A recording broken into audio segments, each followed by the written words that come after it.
The Screaming Room. It was a cold December evening in the small town of Elmwood, Ohio. The air carried an unusual chill even for this time of year. Families were gathered around their fireplaces, unaware of the events unfolding just outside the city limits. Before we begin, tell me, where are you listening from, and what time is it there? James Carter, a 35-year-old mechanic, lived alone in a century-old farmhouse on the outskirts of town. His wife had passed away 5 years earlier, leaving him to care for their property by himself.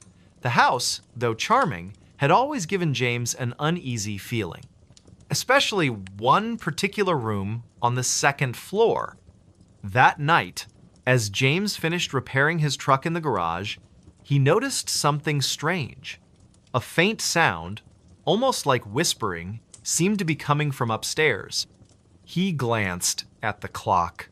9:17 p.m. Too late for visitors, and definitely too late for his imagination to play tricks on him. Climbing the creaky wooden stairs, James felt the temperature drop noticeably. By the time he reached the second floor, his breath had become visible in the frigid air. The sound grew louder, more distinct now. It wasn't whispering anymore, it was screaming. The source came from the west wing of the house, a part of the building rarely used. Specifically, the Red Room, so named because its walls were painted a deep crimson that seemed to glow faintly in low light. James hesitated outside the closed door. The screams continued, echoing through the hallway. Taking a deep breath, James turned the brass doorknob. The door opened with a slow creak, revealing a scene that would haunt him forever. The room was empty, yet the screaming filled the space with an intensity that defied logic. James's heart pounded as he stepped inside. The wallpaper, faded but still recognizable as Victorian floral patterns, seemed to shift and move in the dim light. Shadows danced across the walls, though no source of movement could be seen. The temperature dropped further, causing James to shiver uncontrollably. He checked his watch. 9:23 p.m. Time seemed to stretch and warp within the confines of the room. The screams changed pitch, becoming more desperate, more human-like. Yet there was no one there, just the empty space and the overwhelming sense of dread. James remembered hearing stories about the previous owners of the house, a family who had lived there in the early 1900s. Rumors spoke of mysterious disappearances and unexplained deaths, but these were just tales, weren't they? Urban legends meant to entertain rather than terrify. As he stood frozen in the center of the room, the screams began to form words. At first, they were indistinct, jumbled sounds, but gradually, they became clearer. "Help me! Get out! They're coming!" Each phrase sent a new wave of fear through James's body. His phone, left charging downstairs, buzzed with a text message from his friend Mark. "Hey, you still up?" the message read. James considered responding, but the phone remained safely downstairs while he was trapped in this nightmare. The buzzing stopped as quickly as it started. The clock on the wall ticked loudly, each second stretching into eternity. 9:28 p.m. The room's atmosphere shifted again, becoming heavier, more oppressive. James's breathing quickened as he realized the screaming had stopped. Complete silence filled the space, more terrifying than the noise had been. Suddenly, the lights flickered. Not the overhead bulb, which had long since burned out, but the very air itself seemed to shimmer and pulse with an otherworldly energy. Shadows detached themselves from the walls, taking on forms that defied description, shapes that twisted and writhed in ways that shouldn't be possible. James backed toward the door, his movements slow and deliberate, every fiber of his being screamed at him to run, but his legs refused to cooperate. The temperature continued to plummet, frost forming on the window panes despite the lack of cold air entering the room. At 9:34 p.m., the door slammed shut behind him. The sound reverberated through the house, shaking the very foundations. James spun around, panic rising in his chest. The handle wouldn't budge, no matter how hard he pulled or pushed. The room had sealed itself off from the rest of the world. The shapes in the corners of the room began to move closer. Their forms solidified into something resembling human figures. But not quite. Eyes glowed with an unnatural light, mouths stretched impossibly wide. Whispers filled the air once more, surrounding James on all sides. "Who are you?" James demanded, his voice trembling despite his attempt to sound authoritative. The whispers responded, though no actual words could be discerned. Instead, they formed a cacophony of sound that threatened to overwhelm his senses. Time lost all meaning. Minutes stretched into hours, or perhaps it was only seconds. James couldn't tell anymore. His watch had stopped functioning, the hands frozen at 9:36 p.m. The room seemed to expand and contract, changing size and shape with each passing moment. Then, without warning, everything went silent. The shadows retreated to the corners, the temperature returned to normal, and the door opened easily when James turned the handle. Stepping out into the hallway, he found nothing unusual waiting for him. The rest of the house remained calm and quiet. But the experience had changed James. He couldn't sleep in that house anymore. Within a week, he had sold the property and moved to another state. To this day, the current owners refuse to enter the red room. They've boarded it up, sealing it off from the rest of the house. Sometimes, late at night, people walking past the old farmhouse claim to hear screams coming from within, though no one dares to investigate. The legend of the screaming room lives on, whispered among the residents of Elmwood. A reminder that some places are best left undisturbed. The story ends where it began, with a cold December evening in Ohio. But now, whenever someone hears an unexpected sound in the night, they think twice before investigating. Because sometimes, the truth is far more terrifying than any urban legend. Pause here for reflection. Let the weight of the tale settle in the listener's mind. The final word lingers in the air, fading slowly into silence. He wasn't on the guest list. It was a chilly October evening in rural Vermont, where the small town of Willow Creek prepared for its annual autumn festival. The leaves had turned into fiery shades of red and orange, carpeting the ground beneath towering maple trees. The air carried the faint scent of wood smoke mingled with pumpkin spice, creating an atmosphere both cozy and mysterious. Rachel Thompson, a local schoolteacher in her early 30s, had volunteered to help organize this year's event. She stood near the entrance of the community center, clutching a clipboard filled with names and details. The golden hour light filtered through the trees, casting long shadows across the parking lot as families began arriving for the festivities. "Good evening, Mrs. Peterson." Rachel greeted a familiar face, checking off another name from her meticulously organized list. "Your grandchildren must be excited about the haunted house tour tonight." As the line of visitors grew longer, Rachel noticed a tall figure standing silently at the edge of the parking lot. He wore a dark overcoat that seemed out of place in the crisp but not freezing weather. His presence felt different, though she couldn't quite articulate why. Perhaps it was the way he remained motionless while everyone else bustled about, or how his gaze seemed fixed directly on her despite the distance. "Excuse me," came a voice behind her, startling Rachel from her thoughts. She turned to assist another family, but when she glanced back toward the parking lot moments later, the man was gone. Shaking off an inexplicable feeling of unease, she returned to her duties. The festival proceeded smoothly throughout the evening.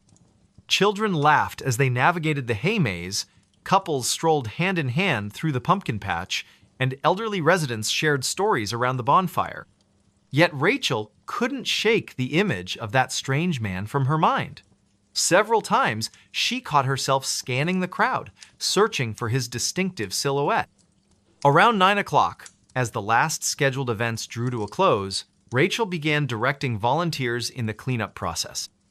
The temperature had dropped noticeably, and a thin mist crept across the grounds, swirling around lampposts and benches.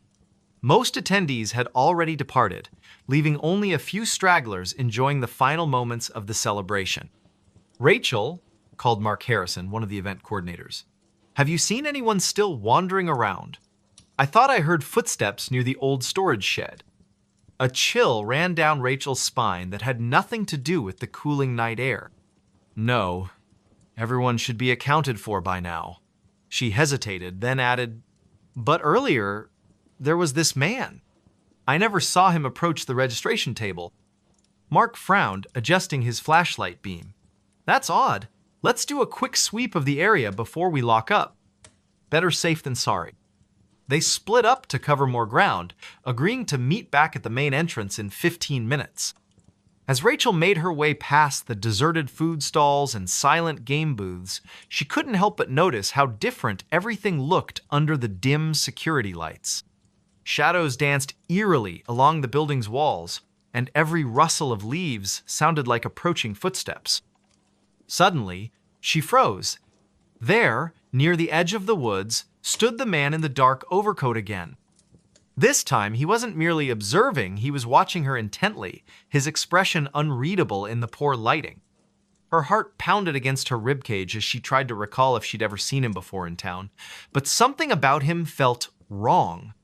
"Hello?" she called out tentatively, taking a cautious step forward. "Can I help you with something?" Instead of responding, the man tilted his head slightly, almost like a curious animal studying its surroundings. Then, without warning, he turned and disappeared into the tree line. Rachel's breath caught in her throat. She knew she should alert Mark immediately, but curiosity propelled her forward instead. Maybe she could catch up to him and ask what he wanted. The forest path leading away from the festival grounds felt impossibly darker than it should have been.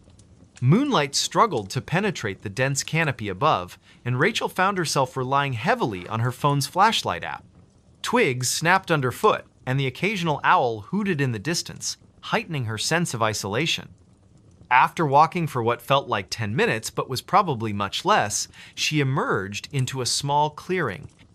And there, standing perfectly still amidst the encroaching darkness, was the man once more. Up close, she realized his features were remarkably ordinary. Brown hair, average build, plain face, yet somehow profoundly unsettling. His eyes reflected her phone's light in an unnatural way, almost glowing. "You shouldn't be here," Rachel managed to say, her voice trembling despite her best efforts to sound authoritative. "This is private property." For the first time he spoke, his voice low and measured. "I'm looking for someone. They told me I'd find answers here." "What kind of answers?" she pressed, inching backward slowly. Every instinct screamed at her to run, but she forced herself to maintain eye contact. "Who are you looking for?" He didn't answer immediately. Instead, he reached into his coat pocket and withdrew a photograph. Even from several feet away, Rachel recognized the faded image instantly. It showed a young woman who bore a striking resemblance to herself. Same hair color, similar facial structure. Only the style of clothing suggested it was taken decades ago. "My sister," he said finally, his tone heavy with sorrow. "She went missing after attending one of these festivals." "That was," he paused, calculating, 2 years ago tonight." Rachel's blood ran cold. She remembered hearing vague rumors about a disappearance connected to the autumn festival, but no one ever talked about it openly. Local legends hinted at supernatural occurrences tied to the land itself, stories passed down through generations but rarely believed. Could this man truly be searching for closure after all these years? Before she could respond, a sudden gust of wind extinguished her phone's screen, plunging them both into near-total darkness. Panic surged through her veins as she fumbled to reactivate the device. When the light finally flickered back on, the man was gone. Not just stepped aside or hidden, completely vanished, as if he'd never existed. Shaken to her core, Rachel stumbled back toward the festival grounds, calling Mark's name repeatedly. Together, they searched the entire area again, finding no trace of the mysterious visitor. Later, while reviewing security footage from multiple angles, they discovered something even more disturbing. Not a single camera had captured any sign of the man in the dark overcoat. It was as though he'd slipped between the cracks of reality itself. In the weeks that followed, Rachel found herself unable to forget those haunting eyes or the photograph that seemed to bridge past and present. She began researching local history archives, determined to uncover the truth about the missing woman. What she learned chilled her to the bone. Numerous unexplained disappearances linked to the festival site over the past century. Each case involved a solitary individual vanishing without a trace during the annual celebration. None were ever solved. Despite warnings from friends and colleagues to let sleeping dogs lie, Rachel continued her investigation. Something about the man's desperate search resonated deeply within her. Perhaps it was survivor's guilt, or maybe a subconscious recognition of shared pain. Whatever the reason, she felt compelled to seek answers, no matter where the trail might lead. One moonless night, armed with flashlights and determination, Rachel and Mark ventured back to the clearing where she'd last seen the stranger. The air felt heavier than usual, charged with an almost electric tension. Leaves whispered secrets as they crunched underfoot, and shadows danced unpredictably despite the steady beams of their lights. "Do you really think we'll find anything?" Mark asked skeptically, though his grip on the flashlight betrayed underlying nerves. "This whole situation feels off." "I don't know," Rachel admitted softly, scanning the perimeter for any signs of disturbance. "But I can't shake the feeling that we're missing something important, something right under our noses." They spent nearly an hour combing the area, finding nothing but ancient tree roots and scattered stones. Just as frustration began to set in, Mark spotted something glinting faintly among the foliage. Kneeling down, he unearthed a tarnished silver locket half buried in the dirt. Inside lay two tiny photographs, one of the woman from the original picture, smiling brightly, and another of a younger version of the man in the dark overcoat, his arms slung casually around her shoulders. "Oh my God," Rachel breathed, tears pricking at the corners of her eyes. "This has to belong to her, to his sister." Without warning, the temperature plummeted dramatically, causing both of them to shiver violently. Their flashlights flickered erratically, threatening to die altogether. A deep, resonant hum filled the air, seeming to emanate from the very earth beneath their feet. And then, emerging from the shadows like a specter materializing from smoke, stood the man once more. His expression hadn't changed, but his presence felt different somehow, more solid yet simultaneously ethereal. He extended a hand toward Rachel, palm upturned expectantly. In that moment, she understood what he wanted, needed from her. Placing the locket gently into his grasp, she whispered, "I'm so sorry. We'll keep looking. I promise." For the first time since their encounter, emotion flickered across his face, gratitude mixed with profound sadness. Slowly, deliberately, he closed his fingers around the precious keepsake. As he did so, his form began to dissolve, fading away like morning mist beneath the rising sun. Within seconds, he was gone, leaving behind only silence and the lingering scent of autumn leaves.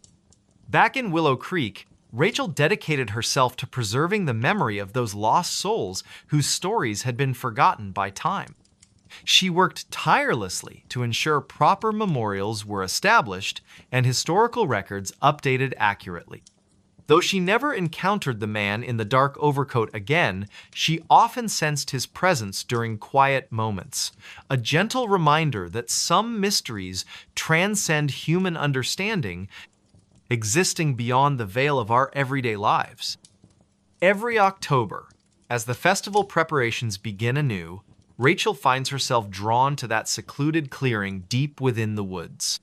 There, surrounded by whispering trees and dancing shadows, she leaves fresh flowers and a handwritten note promising continued vigilance. Because sometimes, justice isn't about solving a case or finding definitive answers. Sometimes, it's about honoring the memories of those who came before us, ensuring their voices aren't silenced forever by the passage of time.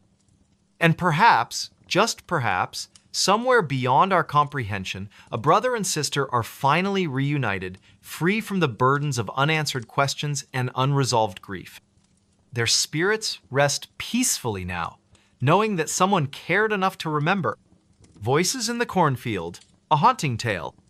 It was a quiet, humid evening in late September when Emma first heard the whispers.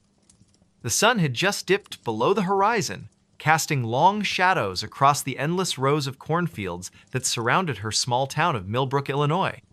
The air was thick with the scent of damp earth and drying leaves, and a gentle breeze rustled through the towering stalks. She had always found the fields comforting during the day, their golden waves stretching as far as the eye could see. But at night, they felt different, oppressive, as if the darkness between the rows hid secrets too terrible to be spoken aloud. Emma stood on the edge of the field, hesitating for a moment before stepping forward. Her boots crunched softly against the dry soil beneath her feet. It was almost 8 o'clock, and she should have been home by now, but something had drawn her here, nagging curiosity she couldn't quite explain. Earlier that afternoon, while walking back from the general store, she'd overheard an old man muttering about strange voices coming from the cornfield. He claimed he'd heard them every night for weeks, soft murmurs carried on the wind like ghostly echoes. Most people dismissed his words as nonsense, attributing it to his age or perhaps too many years spent working under the scorching sun. But Emma couldn't shake the feeling that there might be truth to what he said. The moon hung low in the sky, its pale light filtering weakly through the dense canopy above. Shadows danced around her, shifting unpredictably as though alive. She took another cautious step deeper into the field, her heart pounding in her chest. "Hello?" she called out tentatively, her voice barely audible even to herself.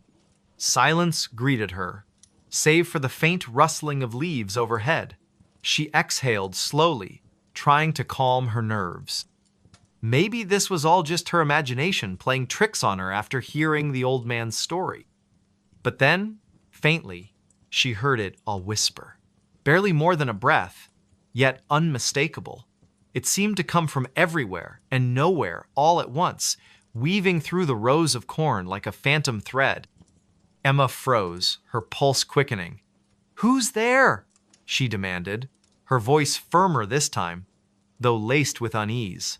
Again, the whisper came, louder now, closer. She turned sharply, scanning the darkened rows around her, but saw nothing except the endless maze of stalks swaying gently in the breeze. "Leave me alone!" she shouted, panic beginning to creep into her tone. The whispers grew louder still, overlapping each other until they formed a cacophony of unintelligible murmurs. They weren't human voices, not entirely. There was something wrong about them, something unnatural. A chill ran down her spine as she realized she wasn't alone. Something or someone was watching her from within the shadows. She stumbled backward, her foot catching on a root hidden beneath the dirt. With a startled cry, she fell hard onto the ground, pain shooting up her arm as she landed awkwardly. For a moment, everything went silent again. Too silent. Even the rustling of the leaves seemed to fade away, leaving only the sound of her own ragged breathing. Then, without warning, a figure emerged from the darkness. It was tall, impossibly so, its silhouette blending seamlessly with the surrounding stalks. Its facif, it could even be called, that was obscured by a tangle of vines and dried husks, giving it the appearance of some grotesque scarecrow brought to life. Yet it moved with purpose, taking deliberate steps toward her. Emma scrambled to her feet, her mind screaming at her to run, but her legs refused to obey. She was rooted to the spot, paralyzed by fear. "You shouldn't have come here," the figure rasped, its voice a guttural blend of multiple tones layered atop one another. It sounded neither male nor female, neither young nor old, just wrong. "This place doesn't belong to you." "What do you want?" Emma managed to choke out, tears streaming down her face. She wanted to look away, to close her eyes and pretend none of this was real, but she couldn't. The figure's gaze held her captive, piercing through her very soul. "The voices will tell you," it replied cryptically, tilting its head in a way that made her stomach churn. Before she could respond, it raised a gnarled hand and pointed deeper into the field. Against her will, Emma found herself turning to follow its gesture. There, nestled among the rows of corn, was a clearing she hadn't noticed before. In the center of the clearing stood an ancient stone altar, its surface stained with dark streaks that looked suspiciously like dried blood. Surrounding the altar were dozens of crude effigies fashioned from twisted branches and scraps of fabric, their hollow eyes seeming to stare directly at her. "What is this?" she whispered, her voice trembling. The figure didn't answer. Instead, it began to chant in a language she didn't recognize, the syllables rolling off its tongue in a rhythmic cadence that sent shivers coursing through her body. The whispers returned, louder now, drowning out the sound of the chanting. They pressed in on her from all sides, filling her ears and clouding her thoughts until she could no longer distinguish reality from nightmare. Images flashed before her eyes' faces, contorted in agony, bodies writhing in pain, screams echoing endlessly. She clutched her head, desperate to block out the visions, but they only grew stronger. Through the chaos, one word repeated itself over and over again: reap, reap, reap, reap. And then, as suddenly as it had begun, everything stopped. The whispers ceased, the visions vanished, the figure was gone. Emma collapsed to her knees, gasping for air as she tried to make sense of what had just happened. When she finally mustered the strength to stand, she stumbled out of the field and ran all the way back to town, not stopping until she reached the safety of her home. For days afterward, Emma avoided the cornfield at all costs. She told no one what she had seen, fearing they wouldn't believe her, or worse, that they would think she was crazy. But the memories lingered, haunting her dreams and leaving her perpetually on edge. She started hearing the whispers again, faint at first, but growing louder with each passing night. No matter where she went, they followed her, taunting her with fragmented phrases she couldn't fully understand. One evening, unable to endure the torment any longer, Emma decided to confront the source of the voices once and for all. Armed with a flashlight and a pocket knife, she returned to the field, determined to uncover the truth. The moonlight illuminated her path as she navigated the labyrinthine rows, her footsteps hesitant yet resolute. When she reached the clearing, she found the altar exactly as she remembered it, but this time, it wasn't empty. Lying atop the stone slab was a book bound in cracked leather, its pages yellowed with age. Etched into the cover were symbols unlike anything she had ever seen, intricate patterns that seemed to shift and writhe when viewed from certain angles. Her hands trembled as she picked it up, half expecting it to burn her skin or crumble to dust in her grasp. But it remained solid, heavy with secrets waiting to be uncovered. As she flipped through the pages, she discovered writings detailing rituals meant to summon entities from beyond the veil. Each entry described increasingly sinister ceremonies, culminating in a final passage written in bold, jagged handwriting: "To reap is to feed is to grow. To grow is to consume." Beneath the text was a drawing of the same figure she had encountered in the field, standing beside the altar with arms outstretched. A cold realization washed over her. This wasn't just some isolated haunting, it was a cycle, a ritual perpetuated by forces far older than humanity itself. And somehow, she had become entangled in it. Before she could process further, a familiar voice echoed behind her. "You've seen enough." She spun around to find the figure standing mere feet away, its presence radiating malice. This time, however, she didn't freeze. Summoning every ounce of courage she possessed, she lunged forward, driving the pocket knife into its chest, or rather, where its chest should have been. The blade passed harmlessly through the air, leaving the figure unharmed. "You cannot kill what does not live," it sneered, reaching out to grab her wrist. Pain shot through her arm as its grip tightened, forcing her to drop the knife. "But you can join us." "No!" she screamed, thrashing wildly in its grasp. Desperation fueled her movements, and she managed to break free, stumbling backward toward the edge of the clearing. Without thinking, she hurled the book into the air, watching as it landed squarely on the altar. Sparks erupted from the pages, igniting a fire that spread rapidly across the dry wood. The figure let out an unearthly shriek, its form flickering like a dying flame. "You don't know what you've done!" it roared, dissolving into smoke as the flames consumed the altar. Within moments, the entire clearing was ablaze, the heat searing her skin as she fled back toward the safety of the town.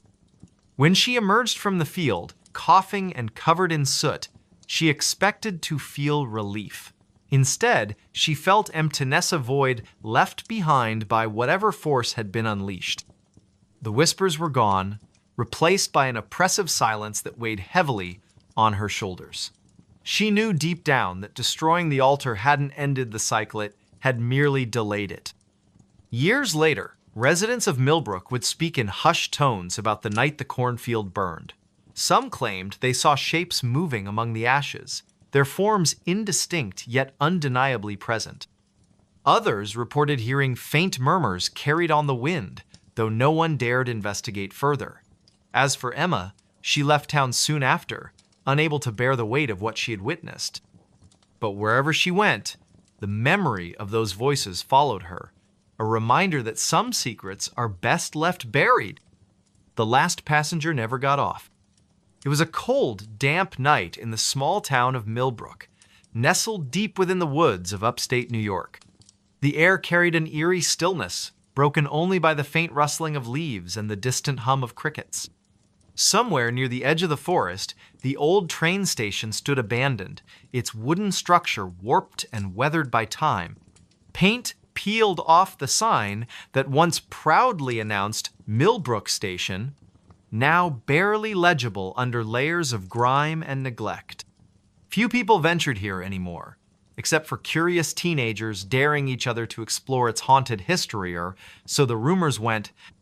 On this particular evening, a group of 5 friends decided to visit the station as part of their weekend adventure. They had heard tales about strange occurrences at the sight whispers of passengers who never disembarked from the final train to pass through decades ago. None of them truly believed in ghosts, but the thrill of trespassing on forbidden ground was too tempting to resist. Among them were Emma, a skeptic with a sharp tongue; Daniel, her boyfriend, who loved anything supernatural; Mia, the quiet one who always seemed lost in thought; Jake, the joker whose laughter could fill even the darkest spaces; and Olivia, the cautious one who often served as the voice of reason. They arrived just after sunset, parking their car a mile away to avoid drawing attention. The walk to the station felt longer than expected, the path illuminated only by the dim glow of their flashlights. Shadows danced along the trees, creating shapes that looked almost human if you squinted hard enough. As they approached the station, the atmosphere grew heavier, as though the very air resisted their presence. "This place gives me the creeps," Olivia muttered, clutching her flashlight tightly. "Are we sure this is safe?" "Oh, come on," Daniel replied, his tone teasing yet reassuring. "What's the worst that could happen? A ghost shows up and asks us to leave?" He chuckled nervously, though no one else joined in. Emma rolled her eyes. "Let's just get this over with. I want to see what all the fuss is about." Inside the station, the floorboards creaked beneath their feet, protesting every step they took. Dust coated every surface, and the scent of mildew filled the air. Graffiti covered the walls, crude messages scrawled by those who sought to leave their mark on the forgotten building. But something else caught their attention, a series of faded photographs pinned to a bulletin board near the ticket counter. Most were black and white images of smiling families, boarding trains, snapshots of happier times. However, one photo stood out among the rest. It depicted a lone figure standing on the platform, face obscured by shadows despite the bright sunlight behind them. "Who do you think that is?" Mia asked softly, pointing to the mysterious figure. No one answered immediately. Instead, they stared at the image, feeling an inexplicable chill run down their spines. Jake broke the silence with a forced laugh. Probably just some weirdo who didn't want to smile for the camera. But his attempt at humor did little to ease the tension. The longer they lingered, the more unsettling the station became. Strange noises echoed through the empty hall-soft footsteps, faint whispers, the occasional groan of metal shifting somewhere unseen. At first, they dismissed these sounds as tricks of the mind, products of their overactive imaginations fueled by fear. Yet as the minutes passed, the disturbances grew louder, more distinct. "Did you hear that?" Olivia whispered, her voice trembling. She pointed toward a set of double doors leading to the tracks outside. Everyone froze, listening intently. Sure enough, there it was again, a low, rhythmic clanging, like the sound of a bell being struck repeatedly. "That's not coming from inside," Daniel said, frowning. "It's coming from the platform." Against better judgment, they followed the noise, stepping cautiously onto the weathered wooden planks of the platform. The clanging stopped abruptly as they emerged, leaving only the oppressive silence of the night. Their flashlights scanned the area, revealing nothing out of the ordinary. Just empty tracks stretching into the darkness, surrounded by dense woods. Then, without warning, the lights flickered. Not the natural kind caused by faulty wiring or stormy skies, but a deliberate pulsing, as if the station itself were alive and breathing. Each flicker cast distorted shadows across the platform, making it impossible to tell whether something or someone was lurking just beyond the reach of their beams. "What the hell is going on?" Emma demanded, her bravado faltering. Before anyone could respond, they heard it. The unmistakable rumble of an approaching train. "But there aren't supposed to be any trains running here," Mia stammered, clutching Daniel's arm. "It must be a freight train or something," Jake suggested weakly, though he sounded far from convinced. The rumbling grew louder, accompanied by the piercing screech of metal grinding against metal. And then, emerging from the darkness, came the train itself. Its headlights cut through the gloom, blinding them momentarily. When their vision adjusted, they realized something was wrong. The train looked ancient, its paint chipped and faded, its windows clouded with grime. It moved impossibly slowly, as though struggling to stay on the tracks. As it drew closer, the group noticed another detail that sent shivers down their spines. Every single window was dark. No passengers sat inside, no conductor waved from the caboose. It was completely empty, or so it seemed.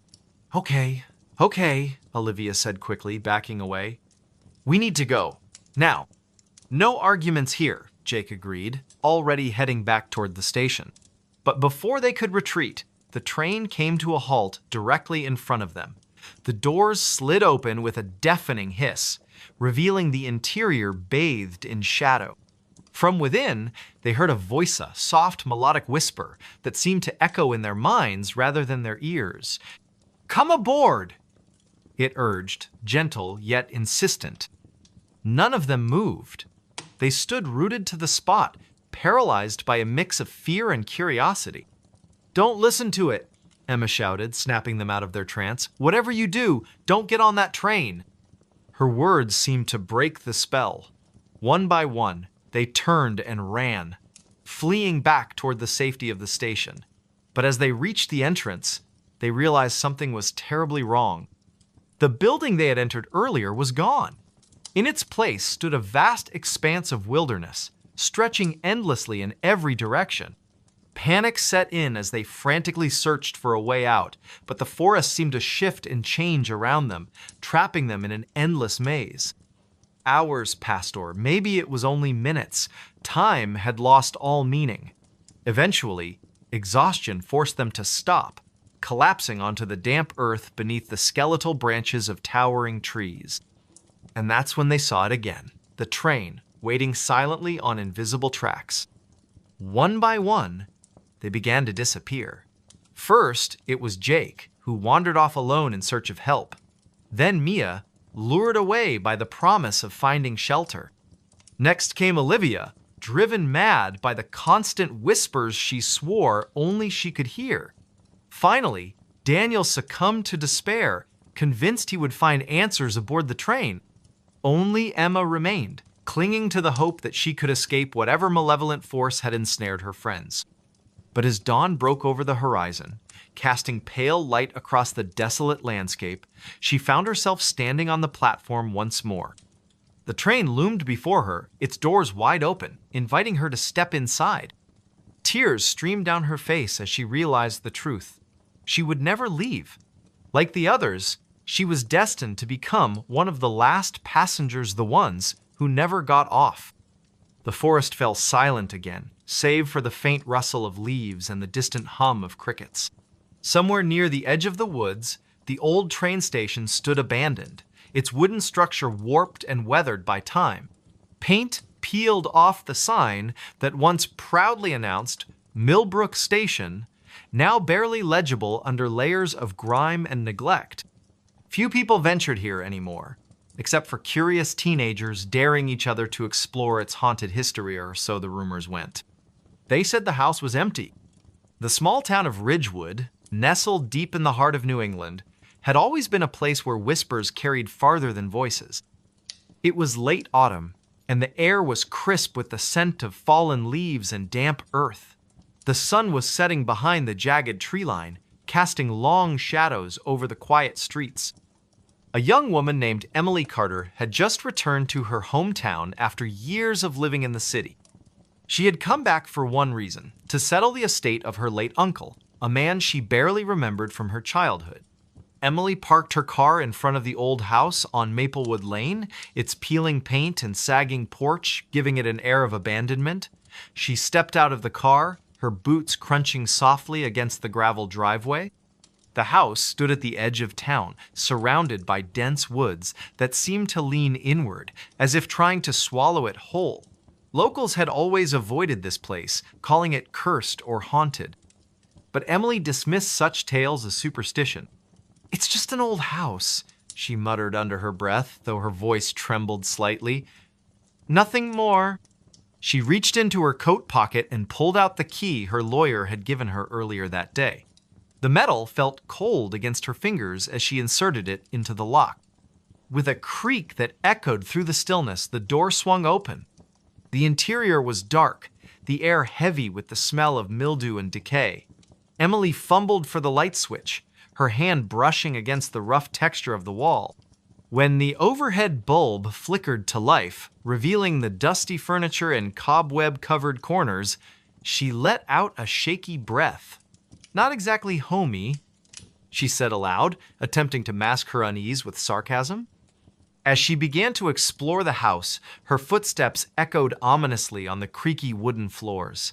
Each room she entered seemed frozen in time, filled with relics of a life long forgotten. In the kitchen, yellowed newspapers lay scattered across the counter, their headlines faded but still legible. On the dining table sat a single plate, untouched and covered in a fine layer of dust. Something about the scene made Emily's stomach churn. It was then that she noticed the faint sound of footsteps coming from upstairs. Her heart skipped a beat. "Hello," she called out, her voice wavering. "Is someone there?" Silence greeted her words, broken only by the distant rustle of trees outside. Shaking her head, she tried to convince herself it was just the wind or the settling of the old house. But deep down, she couldn't ignore the creeping sensation that she wasn't alone. Determined to finish what she'd come here to do, Emily climbed the staircase, each step groaning beneath her weight. At the top, she found herself facing a long hallway lined with closed doors. One of them stood slightly ajar, a sliver of dim light spilling out onto the floor. She hesitated, her hand hovering over the doorknob. "Who could possibly be here?" she whispered, her voice trembling with a mix of fear and curiosity.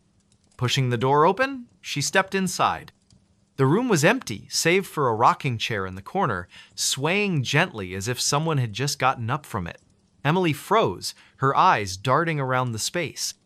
There was no one there, yet the movement of the chair defied explanation. She backed out slowly, her pulse racing. By the time she reached the bottom of the stairs, night had fallen completely. Shadows danced across the walls, cast by the flickering light of the single bulb above her head. Emily decided to call it a night, retreating to her car to retrieve her overnight bag. As she crossed the threshold once more, she felt a sudden chill run down her spine. The temperature in the house had dropped noticeably, despite the lack of windows being open. She wrapped her arms around herself, trying to shake off the feeling of dread that was steadily growing within her. Setting her bag down in the living room, she lit a few candles to supplement the weak electric light. That's when she heard a soft whisper, so faint it might have been her imagination. Leave. Her blood ran cold. "Who's there?" she demanded, her voice stronger now, though her hands were shaking. No response came, but the whisper repeated itself, louder this time. "Leave while you can." Panic rising, Emily grabbed her phone and dialed the local sheriff's office. The operator assured her they would send someone over immediately, but as she hung up, she realized how isolated the house truly was. By the time help arrived, anything could happen. Minutes passed like hours as she sat huddled on the couch, clutching a flashlight. Every creak of the house sent her nerves spiraling. Finally, headlights appeared in the distance, cutting through the darkness. Relief washed over her as two officers stepped out of their patrol car and approached the house. "Evening, ma'am," one of them said, tipping his hat. "You reported some trouble?" Trying to steady her breathing, Emily explained everything: the footsteps, the rocking chair, the whispers. The officers exchanged skeptical glances but agreed to take a look around. They searched every room, shining their flashlights into every shadowy corner. "Seems clear to me," the taller officer said finally, scratching his chin. "Old houses like this tend to make noises. Probably nothing to worry about." "But I know what I heard," Emily insisted, frustration creeping into her tone. "We'll keep an eye on things tonight," the other officer promised, though his expression suggested he didn't believe her. "If anything else happens, give us a call." With little choice but to accept their assessment, Emily watched them leave, the sound of their car fading into the distance. Alone again, she locked the door and barricaded it with a chair, hoping to feel safer. But sleep eluded her, and the night stretched on endlessly. Sometime after midnight, the whispers returned, louder and more insistent. "You shouldn't have come back." This time, Emily saw something move in the corner of her vision. Whirling around, she caught a glimpse of a figure standing in the doorway before it vanished. Her scream pierced the silence, echoing through the house like a banshee's wail. Desperate, she grabbed her car keys and bolted for the door, not caring about leaving her belongings behind. The cool night air hit her face as she stumbled toward her car, tears streaming down her cheeks. Back in town, she checked into a motel, unable to stop shaking. The next morning, she went straight to the library, determined to uncover the truth about the house. After hours of digging through old records and newspaper clippings, she discovered something chilling. Decades ago, a family had lived in the house: a mother, father, and their young daughter. Tragedy struck when the parents died under mysterious circumstances, leaving the child orphaned. Neighbors claimed the girl had gone mad, wandering the woods until she disappeared without a trace. Some believed she had taken her own life. Others whispered of darker forces at play. Armed with this knowledge, Emily returned to the house one final time, accompanied by a priest recommended by the librarian. Together, they performed a blessing ritual, sprinkling holy water and reciting prayers throughout the building. By the end, Emily felt a strange sense of peace settle over the house, as if a weight had been lifted. Though she never fully understood what had happened, Emily left Ridgewood shortly afterward, vowing never to return. The house remained empty, its secrets buried beneath layers of history and myth. Yet, on certain nights, townsfolk swear they can still hear faint whispers carried on the wind, warning those who dare to venture too close. They said the house was empty. Emily often reflected in the years that followed. But sometimes, emptiness is the least of your worries. And so, the legend of the house on Maplewood Lane lived on, a testament to the mysteries that linger in the shadows of small-town America. She answered a phone that wasn't there. It was a quiet, overcast afternoon in the small town of Cedar Ridge, nestled deep within the Appalachian foothills. The sky was a uniform gray, and the air carried a damp chill that seemed to seep through every crack in the old houses lining Elm Street. Emily Carter, a reserved librarian in her late 20s, had just returned from her weekly grocery run. She lived alone in a modest two-story home at the edge of town, its white paint peeling slightly but still charming in its own way. As she stepped inside, she noticed something unusual, a faint ringing sound echoing through the house. Her brow furrowed as she set down her bags. "That's strange," she muttered under her breath, glancing around the living room. She didn't own a landline phone, nor did she have any devices capable of producing such a clear, mechanical ring. It wasn't her cell phone either. It lay silent on the kitchen counter, screen dark. The ringing continued, steady and persistent, as if demanding attention. Emily hesitated for a moment, then followed the sound. It seemed to be coming from upstairs. Each step creaked beneath her weight, amplifying the eerie atmosphere. The hallway upstairs was dimly lit, shadows stretching long across the worn carpet. The ringing grew louder, more insistent, until she found herself standing outside the door to the spare bedroom, a room she rarely used. With a deep breath, she turned the doorknob and pushed the door open. Inside, the room was exactly as she'd left it last.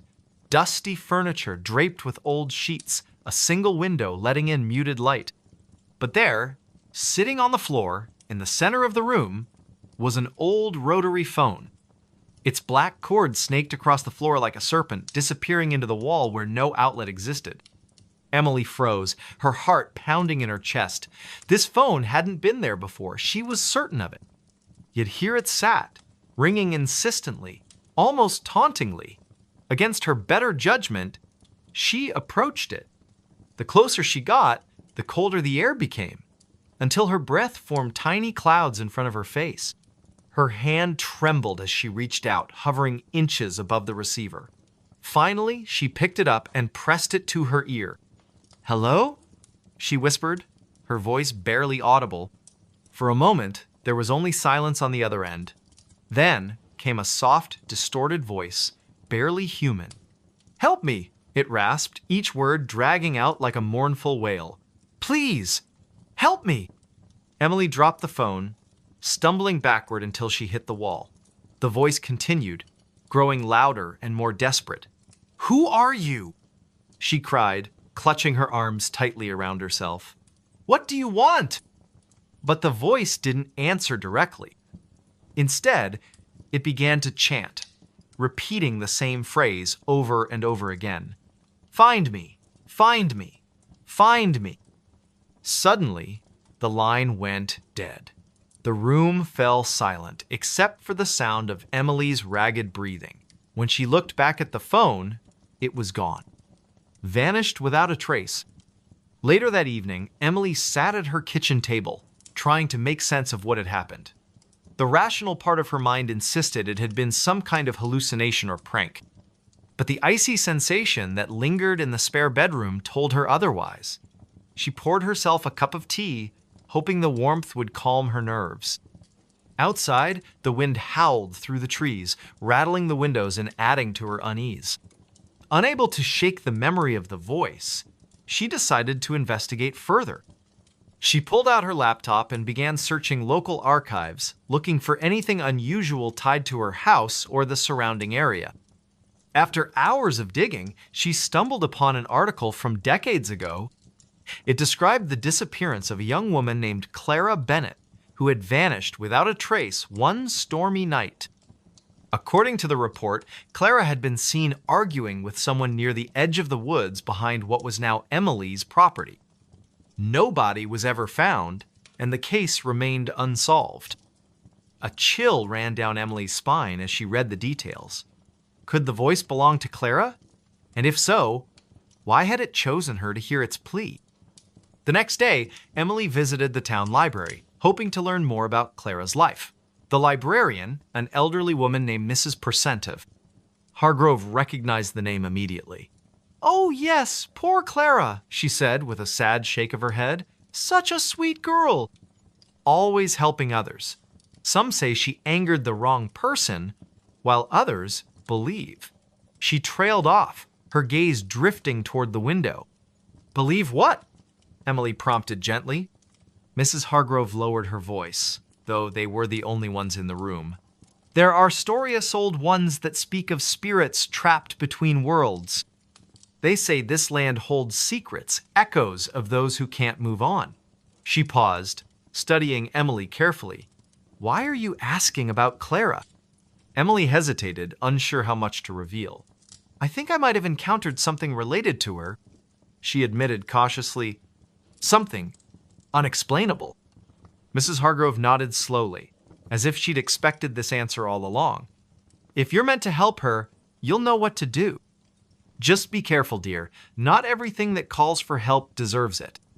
That night, Emily returned home, feeling both intrigued and deeply unsettled. As she climbed the stairs to bed, she couldn't shake the feeling that she was being watched.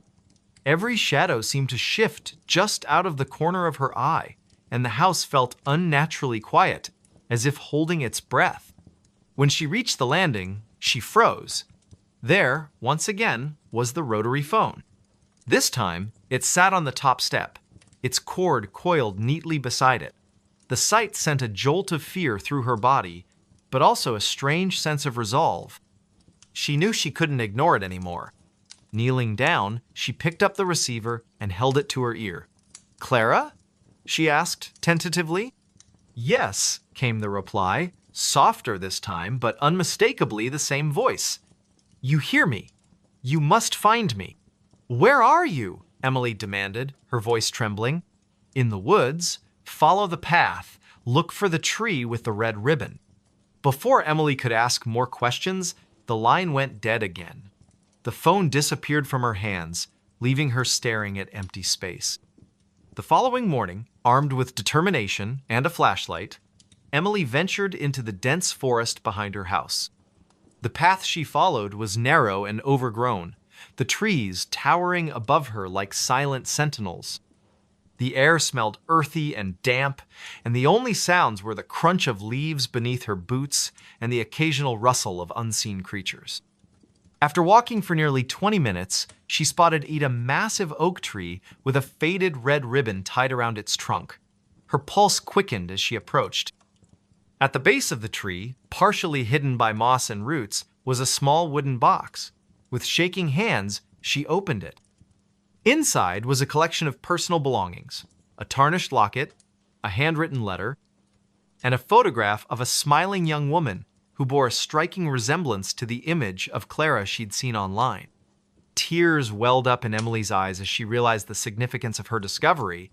These items weren't random, they were clues, pieces of a puzzle waiting to be solved.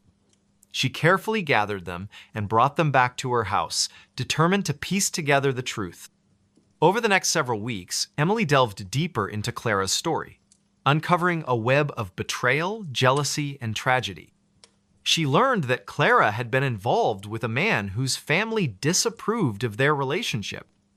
On the night she disappeared, witnesses claimed they saw her arguing with him near the woods. Many believed he had something to do with her vanishing, but without evidence, nothing could be proven. One evening, as Emily pored over documents spread across her dining table, she heard the familiar ringing sound again. Turning slowly, she saw the rotary phone resting on the couch. This time, however, it wasn't calling Harriet, was simply there, as if waiting.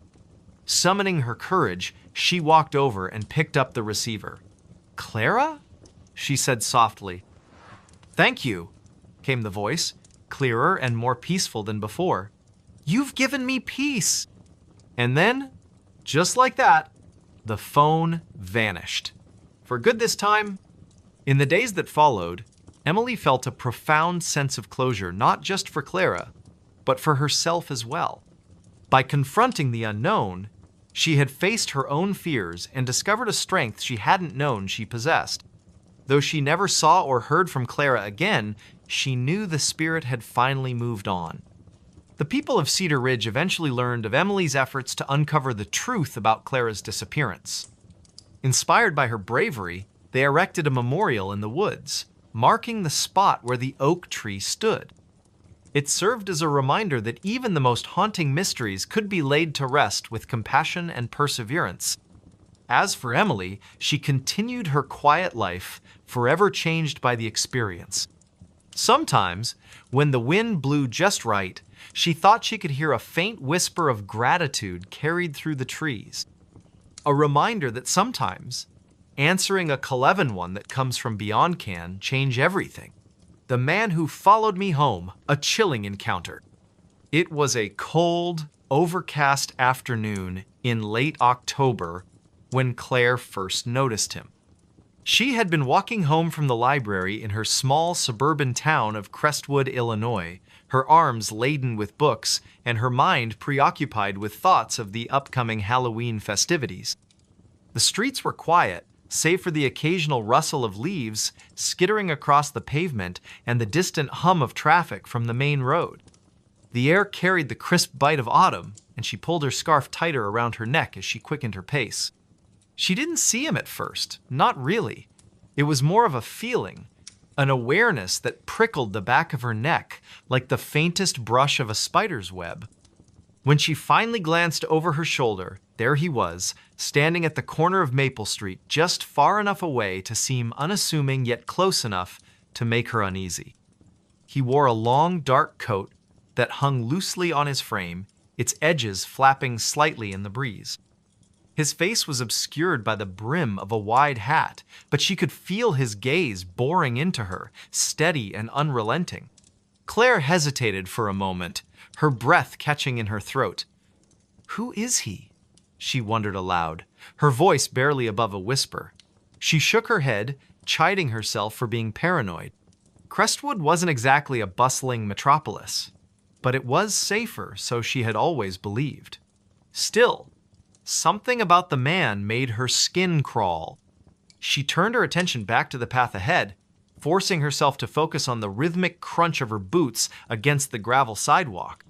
But the feeling didn't go away. If anything, it intensified. Every few minutes, she would glance behind her, only to find him still there, maintaining the same distance as before. He never spoke, never waved, never did anything to acknowledge her presence. And yet, he followed.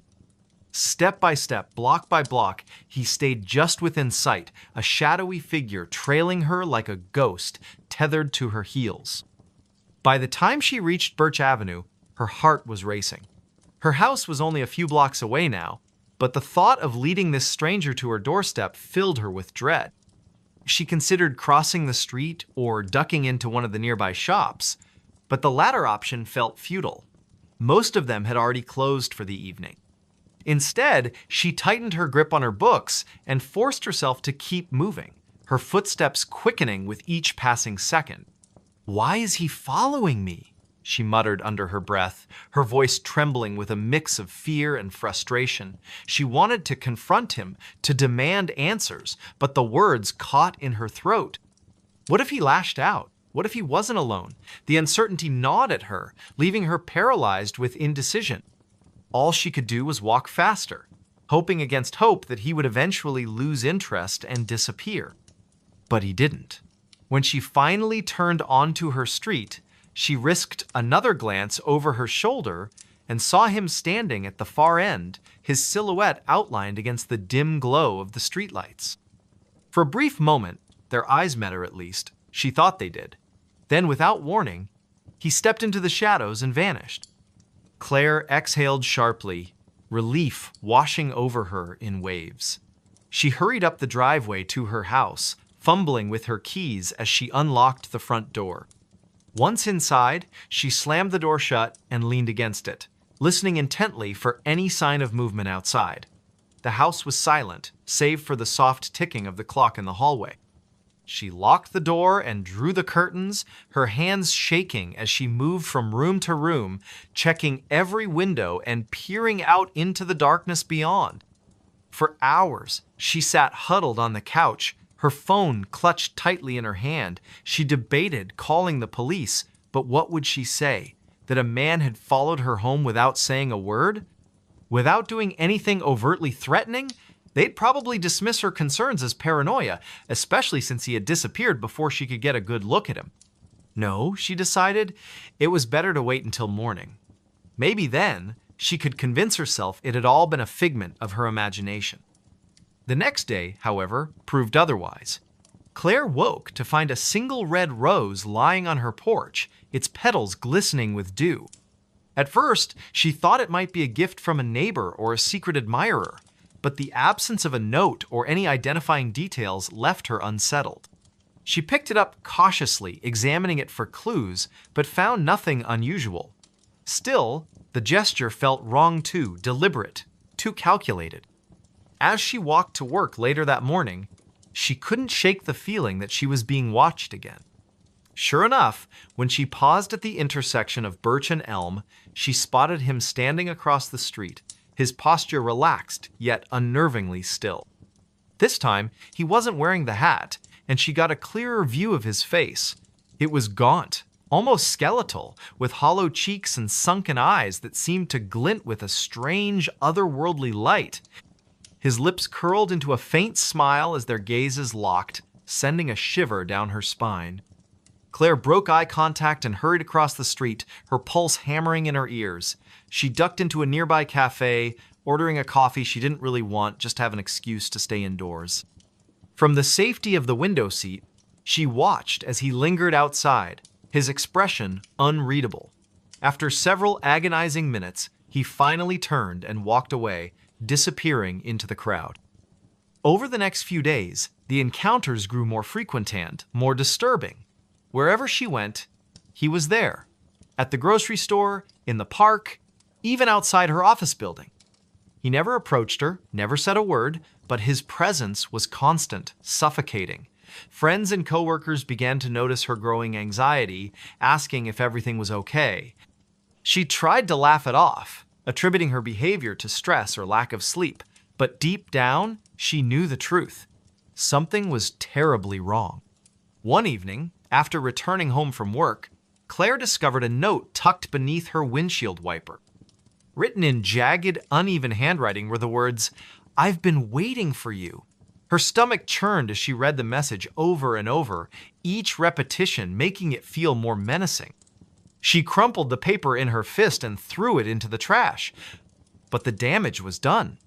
Sleep eluded her that night, her mind racing with questions she couldn't answer. Who was he? What did he want from her?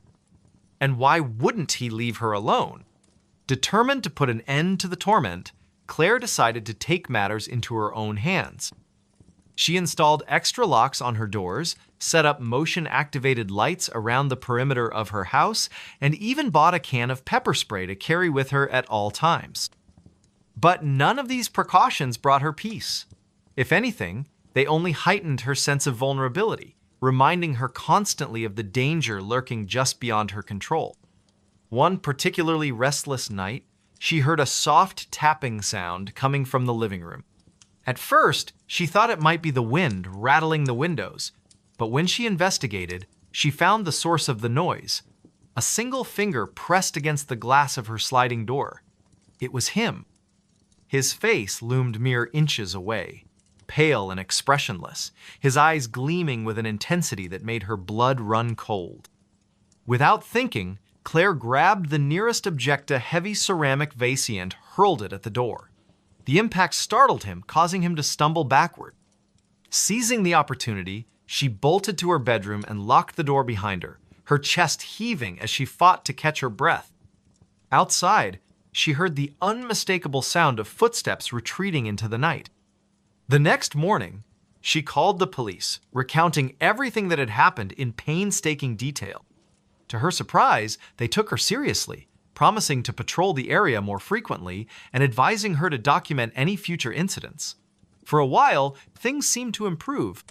The man stopped appearing in public places, and the notes ceased entirely. Claire allowed herself to believe that the nightmare was finally over. But then, on a rainy Tuesday evening, she received a package in the mail. There was no return address, no indication of who had sent it.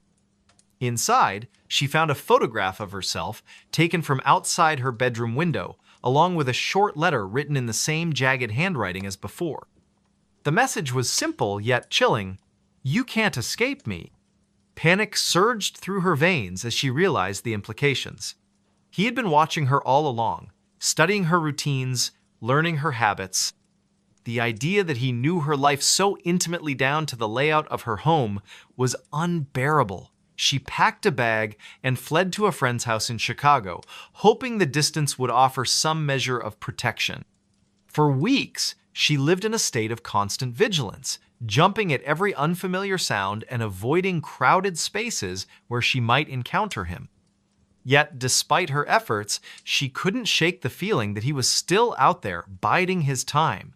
One night, as she lay awake in bed, she heard the faintest creak of floorboards in the hallway. Her heart stopped. Slowly, she reached for the baseball bat she kept beside her bed and crept toward the door. When she opened it, the hallway was empty, or so she thought. As she turned to go back to bed, a hand shot out from the shadows, grabbing her wrist with an iron grip. She screamed, swinging the bat wildly, but he was too strong. His face emerged from the darkness, twisted into a grotesque grin that revealed rows of jagged teeth. "You should have stayed," he whispered, his voice low and guttural. "Now you'll never be free." Claire's world dissolved into chaos. She struggled, kicked, clawed, but it was no use. His strength was overwhelming, his presence suffocating. Just as she felt consciousness slipping away, she heard the distant wail of sirens. Whether they were real or imagined, she couldn't tell. All she knew was that she had failed to escape the man who followed her home. He laughed, but no one was around. It was a quiet, overcast afternoon in the small town of Pine Ridge, tucked away in the rolling hills of rural Pennsylvania. The sky hung low and gray, casting long shadows across the landscape as if nature itself were holding its breath. Most of the townsfolk had retreated indoors to escape the chill that lingered in the air, leaving the streets eerily deserted. Somewhere in the heart of this sleepy community stood an old, decrepit house known only as the Laughing House. Locals avoided it at all costs, claiming strange noises emanated from within laughter, they said, deep and echoing, though no one lived there anymore. On this particular day, a group of 5 friends decided to investigate the rumors surrounding the house. They weren't thrill seekers or paranormal enthusiasts, they were just bored teenagers looking for something to do on a gloomy Saturday afternoon. Among them were Ethan, the self-proclaimed leader with a knack for talking himself out of trouble; Claire, the skeptic who preferred logic over superstition; Ryan, the joker whose sarcasm often masked his unease; Melissa, the quiet observer who noticed things others missed; and Ben, the cautious one who always seemed to be scanning their surroundings for danger. They arrived at the edge of the property just after 3 o'clock, parking their bikes behind a cluster of bushes to avoid drawing attention. The house loomed before them like a forgotten relic of another era, its once white paint now peeling away in large flakes, revealing rotting wood beneath. Shutters hung crookedly from the windows, some missing entirely, while vines crept up the walls like skeletal fingers reaching for the sky. A weathered sign nailed to the gate read, "No trespassing," but the letters had faded so much they were barely legible. "This place looks like it belongs in a horror movie," Ryan quipped, forcing a laugh that sounded more nervous than amused. "Let's just get this over with," Claire replied, her tone clipped. She adjusted the strap of her backpack, which contained a flashlight, a notebook, and a few snacks just in case. Ethan stepped forward, pushing open the creaking gate with a loud groan. "Relax, guys. It's probably just some old pipes rattling or wind blowing through cracks. Nothing scary about that." As they approached the front door, the atmosphere grew heavier, almost suffocating. The air smelled faintly of mildew and decay, and the silence was so profound it felt unnatural. Every step they took toward the house seemed to amplify the sound of their own breathing, making them hyper-aware of their presence in what should have been an abandoned space. Melissa paused, glancing over her shoulder. Does anyone else feel like we're being watched? Ben frowned, scanning the surrounding trees. Probably just squirrels or birds. Still, let's not stay too long. Inside, the house was even worse than they had imagined. Dust covered every surface, and cobwebs hung like curtains between pieces of broken furniture. Faded wallpaper peeled away from the walls, exposing patches of crumbling plaster. In the corner of the living room, an antique grandfather clock stood frozen at 3:17.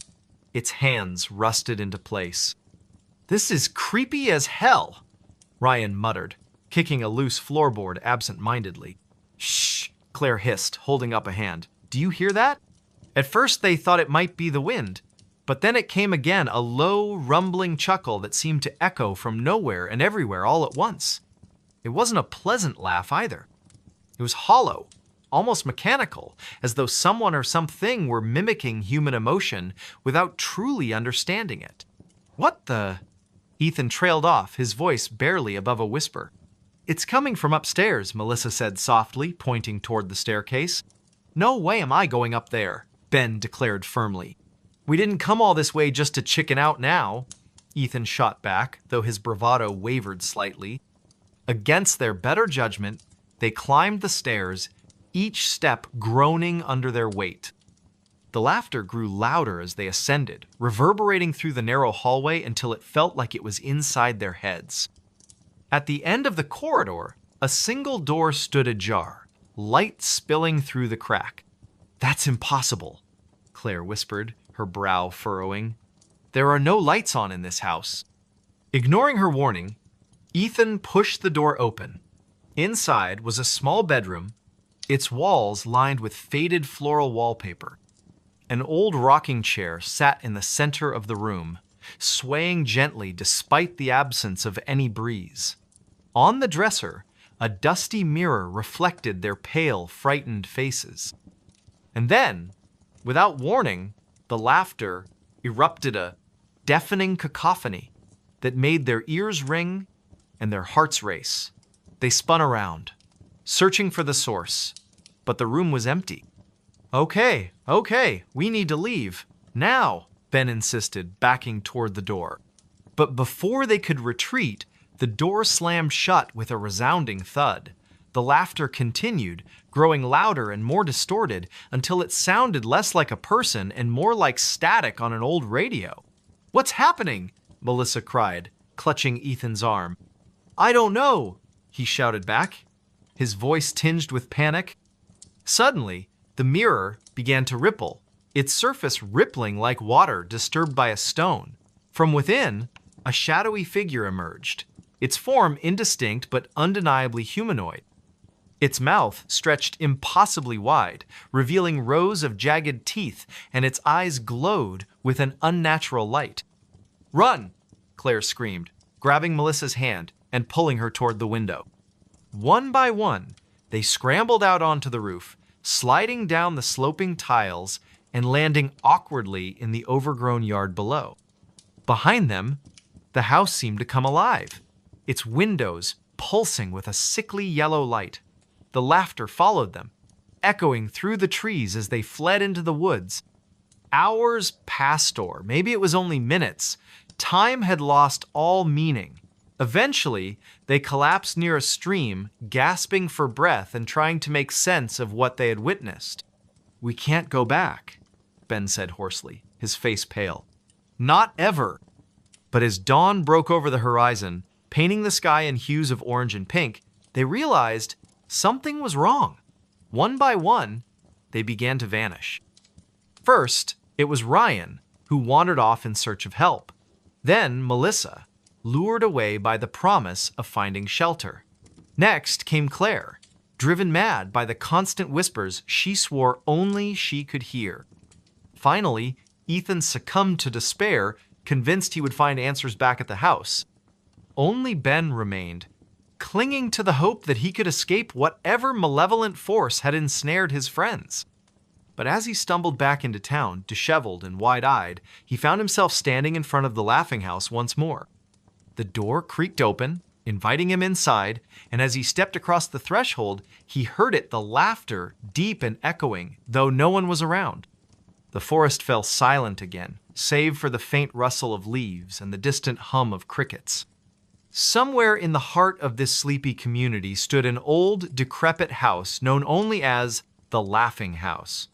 Locals avoided it at all costs, claiming strange noises emanated from within laughter, they said, deep and echoing, though no one lived there anymore.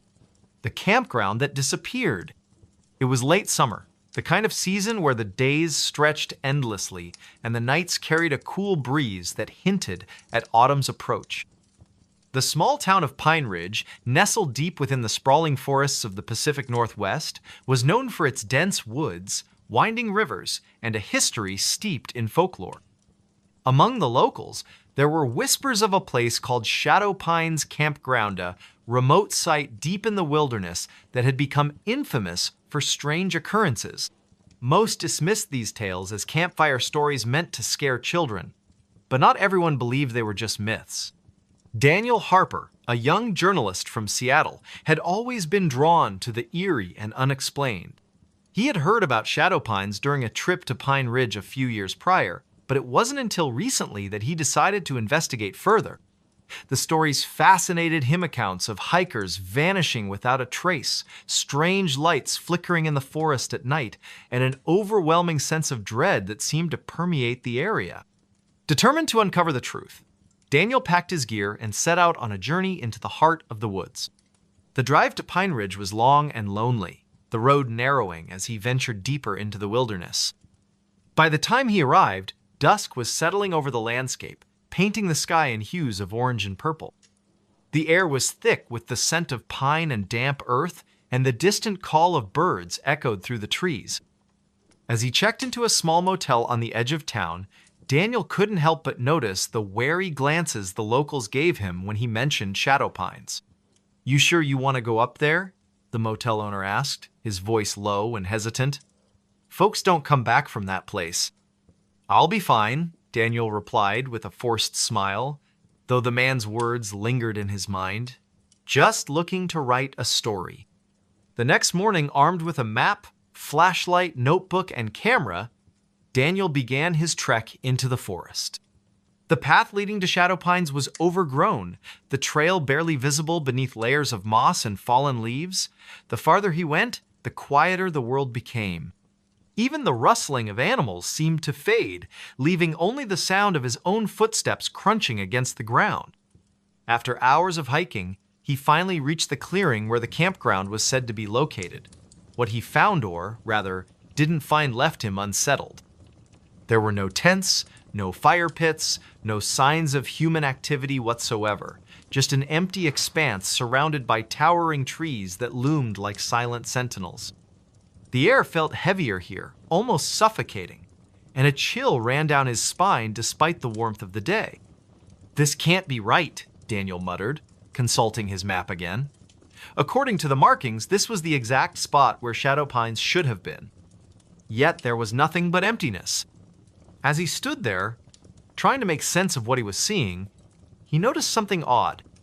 Scattered around the clearing were remnants of what appeared to be old camping equipment-trusted lanterns, tattered tarps, even a child's doll half buried in the dirt.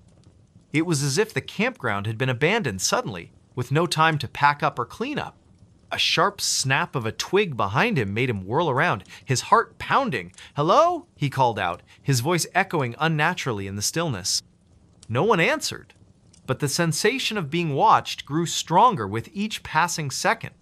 Deciding to document everything, Daniel began taking photographs of the clearing and the scattered debris.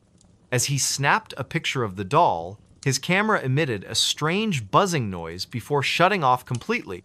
Frowning, he fiddled with the device, but it refused to turn back on. "Great," he muttered under his breath, stuffing the useless camera into his bag. "Guess I'll have to rely on notes." He moved closer to inspect the doll more closely, crouching down to brush away some of the dirt covering its face.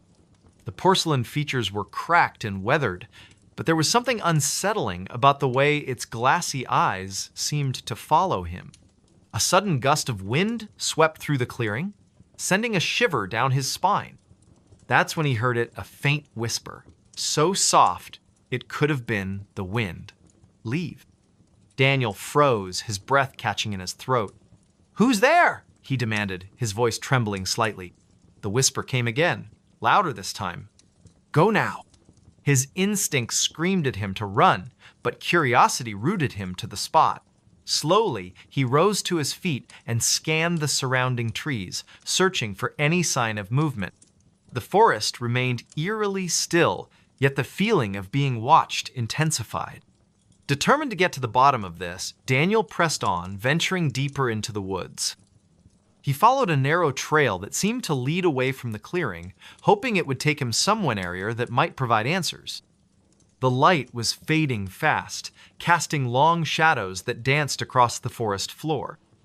After what felt like an eternity, he stumbled upon a dilapidated cabin hidden among the trees. Its wooden walls were rotting, and the roof sagged dangerously, but it offered shelter from the growing darkness. Reluctantly, he pushed open the creaky door and stepped inside. The interior was dimly lit by the last rays of sunlight filtering through the cracks in the walls. Dust covered every surface, and the air smelled of decay. In the center of the room stood a rickety table, atop which lay a collection of objects: a journal, a pocket watch, and a bundle of faded photographs. Curiosity getting the better of him, Daniel picked up the journal and began flipping through its pages. The entries were written in shaky handwriting, detailing the experiences of someone who had once stayed at Shadow Pines. The writer described hearing voices in the night, seeing shadowy figures moving between the trees, and feeling an unbearable sense of dread that never lifted. One passage caught his attention. "They say the forest is alive, watching, waiting. If you listen closely, you can hear it calling your name. Don't answer. Whatever you do, don't answer." A chill ran down Daniel's spine as he read those words. Before he could process them further, a loud thud outside made him jump. Dropping the journal, he grabbed his flashlight and cautiously approached the window. Peering out into the gloom, he saw nothing but swaying branches and shifting shadows. Or so he thought. As he stared harder, he realized one of the shadows wasn't moving with the wind. It stood perfectly still, darker and denser than the others. And then, slowly, it began to move toward the cabin. Panic surged through him, and he backed away from the window, his mind racing. Should he stay and try to defend himself, or flee into the unknown depths of the forest?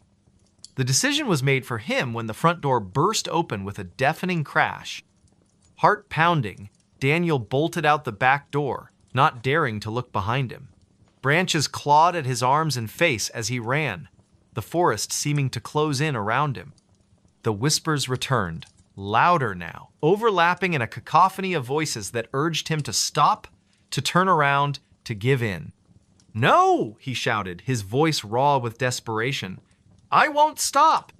Somehow, miraculously, he found his way back to the trail leading out of the woods. By the time he emerged onto the main road, dawn was breaking, painting the sky in soft pastels.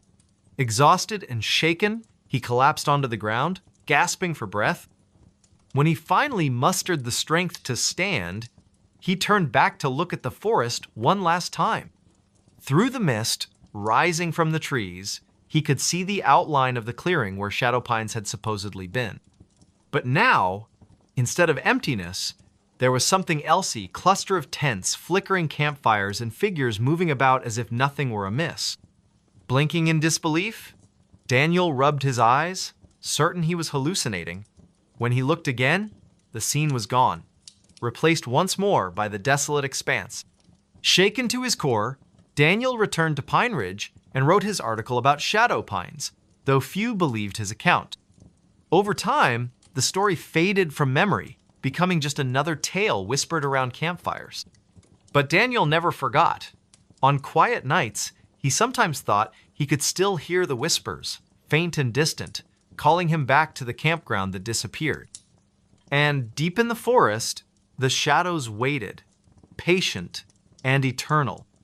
The wrong voice on the baby monitor. It was a humid summer evening in the small suburban town of Maple Grove, Illinois.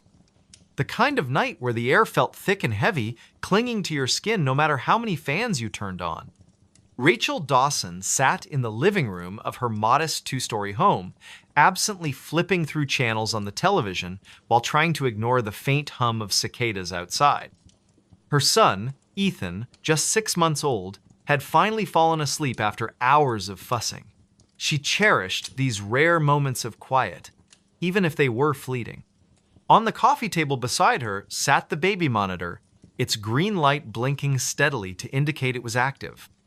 The device was one of those high-tech models with both audio and video capabilities, though Rachel rarely used the video feature unless she needed to check on Ethan during particularly restless nights. Tonight, however, she kept the screen off, relying solely on the sound to reassure herself that all was well upstairs. At first, the only noise coming from the monitor was the soft, rhythmic breathing of her sleeping child.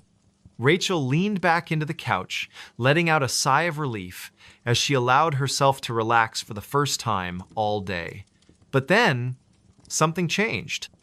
A faint rustling sound came through the speaker so subtle at first that she almost dismissed it as static or interference. She sat up straighter, straining to listen.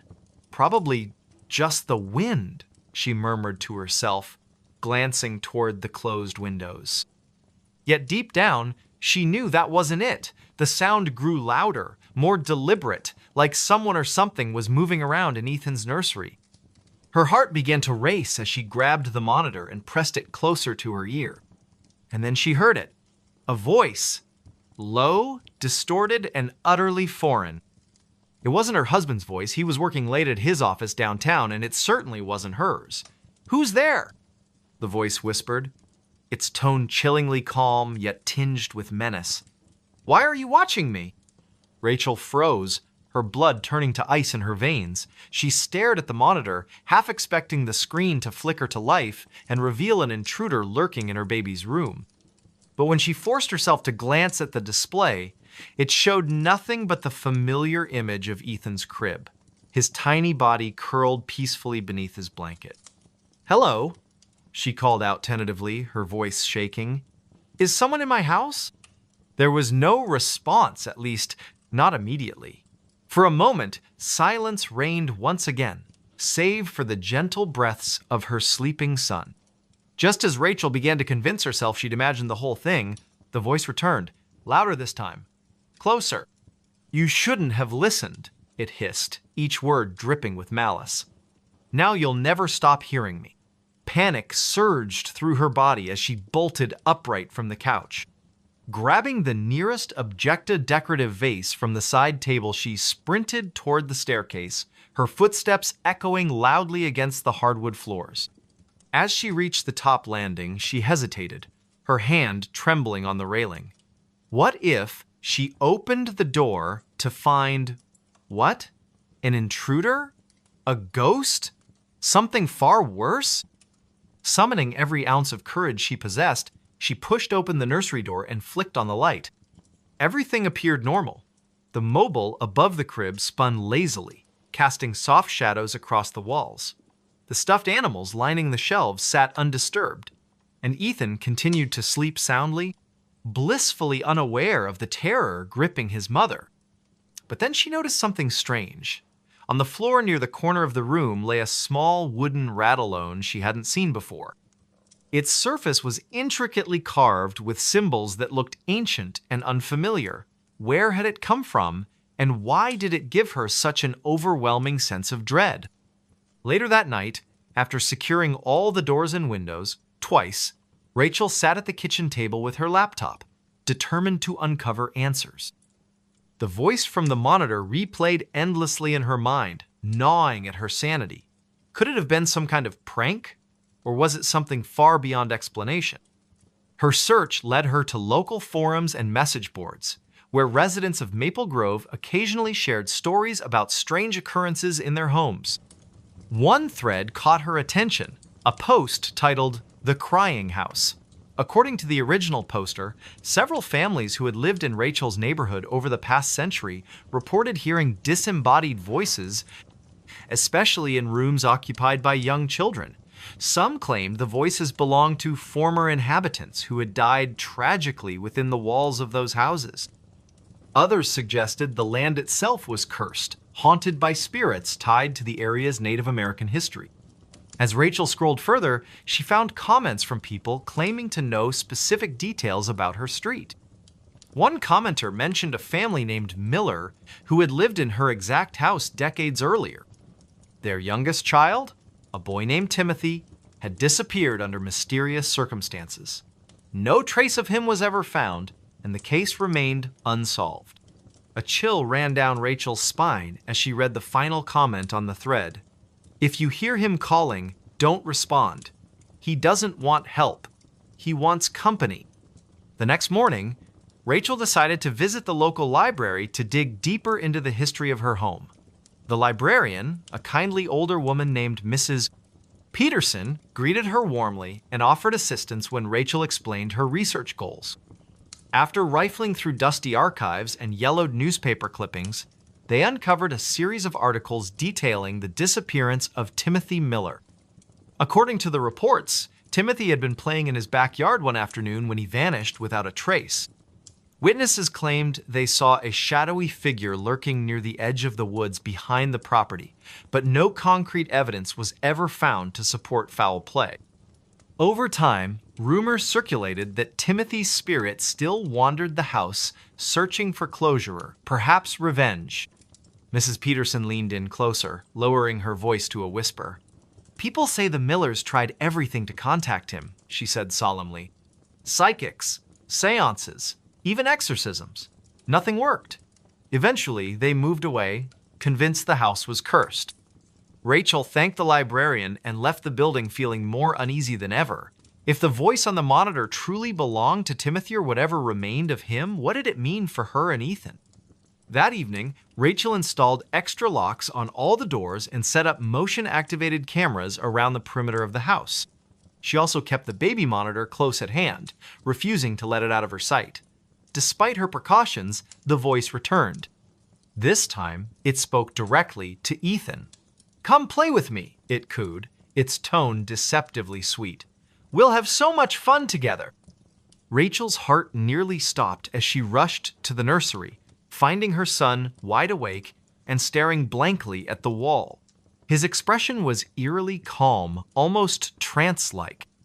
When she picked him up, he didn't cry or squirm as usual, he simply gazed at her with unblinking eyes.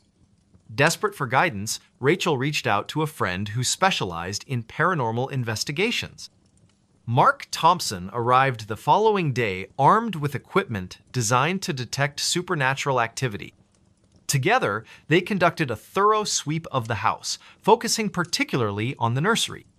To their astonishment, the devices registered significant anomalies, cold spots, electromagnetic fluctuations, and faint whispers that seemed to emanate from nowhere. Mark warned Rachel that whatever presence lingered in her home was intelligent and potentially dangerous. "It knows you're onto it," he said gravely. "Be careful." Over the next few days, the disturbances escalated. Toys would move inexplicably across the floor. Lights flickered unpredictably, even when no one was home. And the voice on the monitor grew increasingly aggressive, taunting Rachel with cryptic messages meant to unsettle her. One night, unable to endure the torment any longer, Rachel decided to confront the entity head-on. Standing in the nursery with the baby monitor in hand, she addressed the empty space around her. "What do you want from us?" she demanded, her voice quivering despite her resolve. For a moment, there was silence. Then, the voice replied not through the monitor, but seemingly from everywhere at once. "He's mine now. You can't protect him forever." Tears streamed down Rachel's face as she clutched Ethan tightly to her chest. She realized then that staying in the house was no longer an option. Gathering their belongings, she fled with her son to stay with relatives in another state. Though the voice has since fallen silent, Rachel remains haunted by the memory of those nights.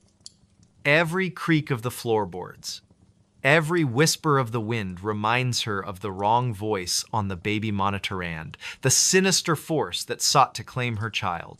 He smiled from inside the closet, a tale of unrelenting fear. It was a damp, overcast afternoon in late November when Emily moved into her new apartment on the outskirts of Portland, Oregon. The building was old, its brick facade weathered by decades of rain and neglect, but the rent was affordable, and she needed a fresh start after leaving her previous job in Seattle. She had always been drawn to older places, their creaky floors and peeling wallpaper imbued with stories of lives long past. Yet, as she carried the last box through the front door, she couldn't shake the feeling that something about this particular apartment wasn't quite right. The unit itself was Modesta single bedroom, a small kitchenette, and a living room just large enough for her secondhand couch and coffee table. The walls were painted a faded cream color, and the hardwood floors groaned underfoot with every step. Despite the dim lighting filtering through the grimy windows, there was an undeniable charm to the spaceor, so she tried to convince herself. But it was the closet in the bedroom that caught her attention first. It was narrow and shallow, barely big enough to hang more than a few outfits, but something about it seemed off. As she unpacked her belongings, Emily found herself glancing at the closet door repeatedly, her unease growing with each passing hour. The wood paneling was scratched and warped, the brass handle tarnished with age. She told herself it was just her imagination playing tricks on her, the result of too many horror movies watched during sleepless nights. Still, she couldn't resist testing the door, pulling it open to reveal the cramped interior. Empty hangers swayed gently, though she hadn't touched them, and the faint smell of mildew lingered in the air. Shaking her head, she closed the door firmly and returned to her task. By evening, the rain had begun to fall, tapping softly against the window panes as twilight settled over the city. Emily sat cross-legged on the floor, sorting through a box of books and photographs, her mind drifting back to memories of her childhood home in Montana. The rhythmic patter of raindrops lulled her into a sense of calm, and for a moment, she almost forgot about the nagging discomfort the closet had stirred earlier. Almost. Then, just as she reached for another stack of papers, she heard a soft click, like the sound of a latch being released. Her fingers froze mid-motion, and she turned her head slowly toward the closet. The door stood slightly ajar, though she was certain she had closed it tightly before sitting down. "Probably just the wind," she murmured, forcing a nervous laugh. She rose to her feet and walked over to the closet, her socks whispering against the floorboards. With a deep breath, she pushed the door shut again, making sure it latched securely. Back on the floor, she resumed her unpacking, but the incident left her unsettled. Every few minutes, she glanced up at the closet, half expecting it to swing open once more. When nothing happened, she began to relax, chalking it up to the quirks of an aging building. By 9 o'clock, she decided to call it a night, stacking the remaining boxes in the corner and crawling into bed with a book to distract herself. The hours slipped by unnoticed until she finally turned off the lamp beside her bed. Darkness enveloped the room, broken only by the faint glow of the streetlights outside. As she lay there listening to the steady rhythm of the rain, she felt her eyelids grow heavy. Sleep came quickly, wrapping her in its comforting embrace. Or so she thought. Sometime later, she woke with a start, her heart pounding wildly in her chest. At first, she wasn't sure what had roused her there. There was no noise, no movement, just an oppressive silence that seemed to press down on her like a weight. Then, out of the corner of her eye, she saw it. A sliver of darkness where none should have been the closet door was open again. Emily sat bolt upright, her pulse racing. The room was pitch black, save for the pale light streaming through the window, casting eerie shadows across the walls. She stared at the closet, willing herself to believe it was just her imagination. After all, doors could open accidentally, couldn't they? Maybe the latch was faulty. Maybe. And then she saw it. A flicker of movement inside the closet, so subtle she almost missed it. Something shifted in the shadows, just beyond the reach of the light.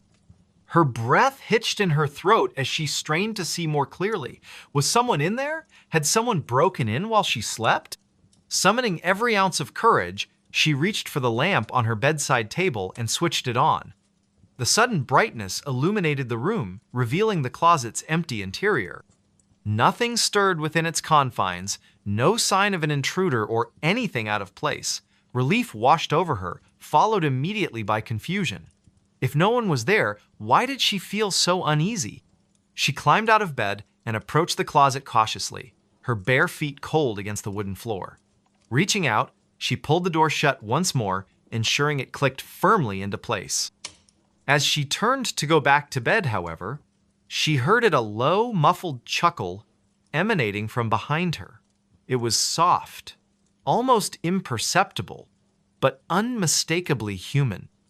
Her blood ran cold as she spun around, her eyes darting toward the closet. The door remained closed, but the laughter continued, echoing faintly in the stillness of the room. "Who's there?" she demanded, her voice trembling. There was no response, only the sound of her own ragged breathing. She backed away slowly, her gaze fixed on the closet, until she bumped into the edge of her bed. Without thinking, she grabbed her phone and dialed 911, her fingers shaking as she pressed the numbers. Before the operator could answer, the line went dead. She stared at the screen in disbelief. It was as if the phone had lost all power, despite being fully charged moments ago. Desperate, she grabbed a flashlight from the nightstand and aimed its beam directly at the closet. The light revealed nothing unusual, yet the laughter persisted, growing louder and more distinct. It wasn't mocking or cruel. Instead, it carried an unsettling warmth, as though someone found genuine amusement in her terror. And then, just as suddenly as it had started, it stopped. Silence fell once more, heavier than before. Emily sank onto the edge of her bed, clutching the flashlight like a lifeline. Her mind raced with possibilities, none of which offered any comfort. Was she losing her mind? Was this some kind of prank? Or was something truly haunting her new home? Unable to stay in the room any longer, she retreated to the living room, curling up on the couch with a blanket wrapped tightly around her shoulders. For the rest of the night, she kept the lights on, jumping at every creak and groan the building made. When morning finally arrived, she felt exhausted, both physically and emotionally drained. Determined to uncover the truth, Emily spent the following day investigating her apartment.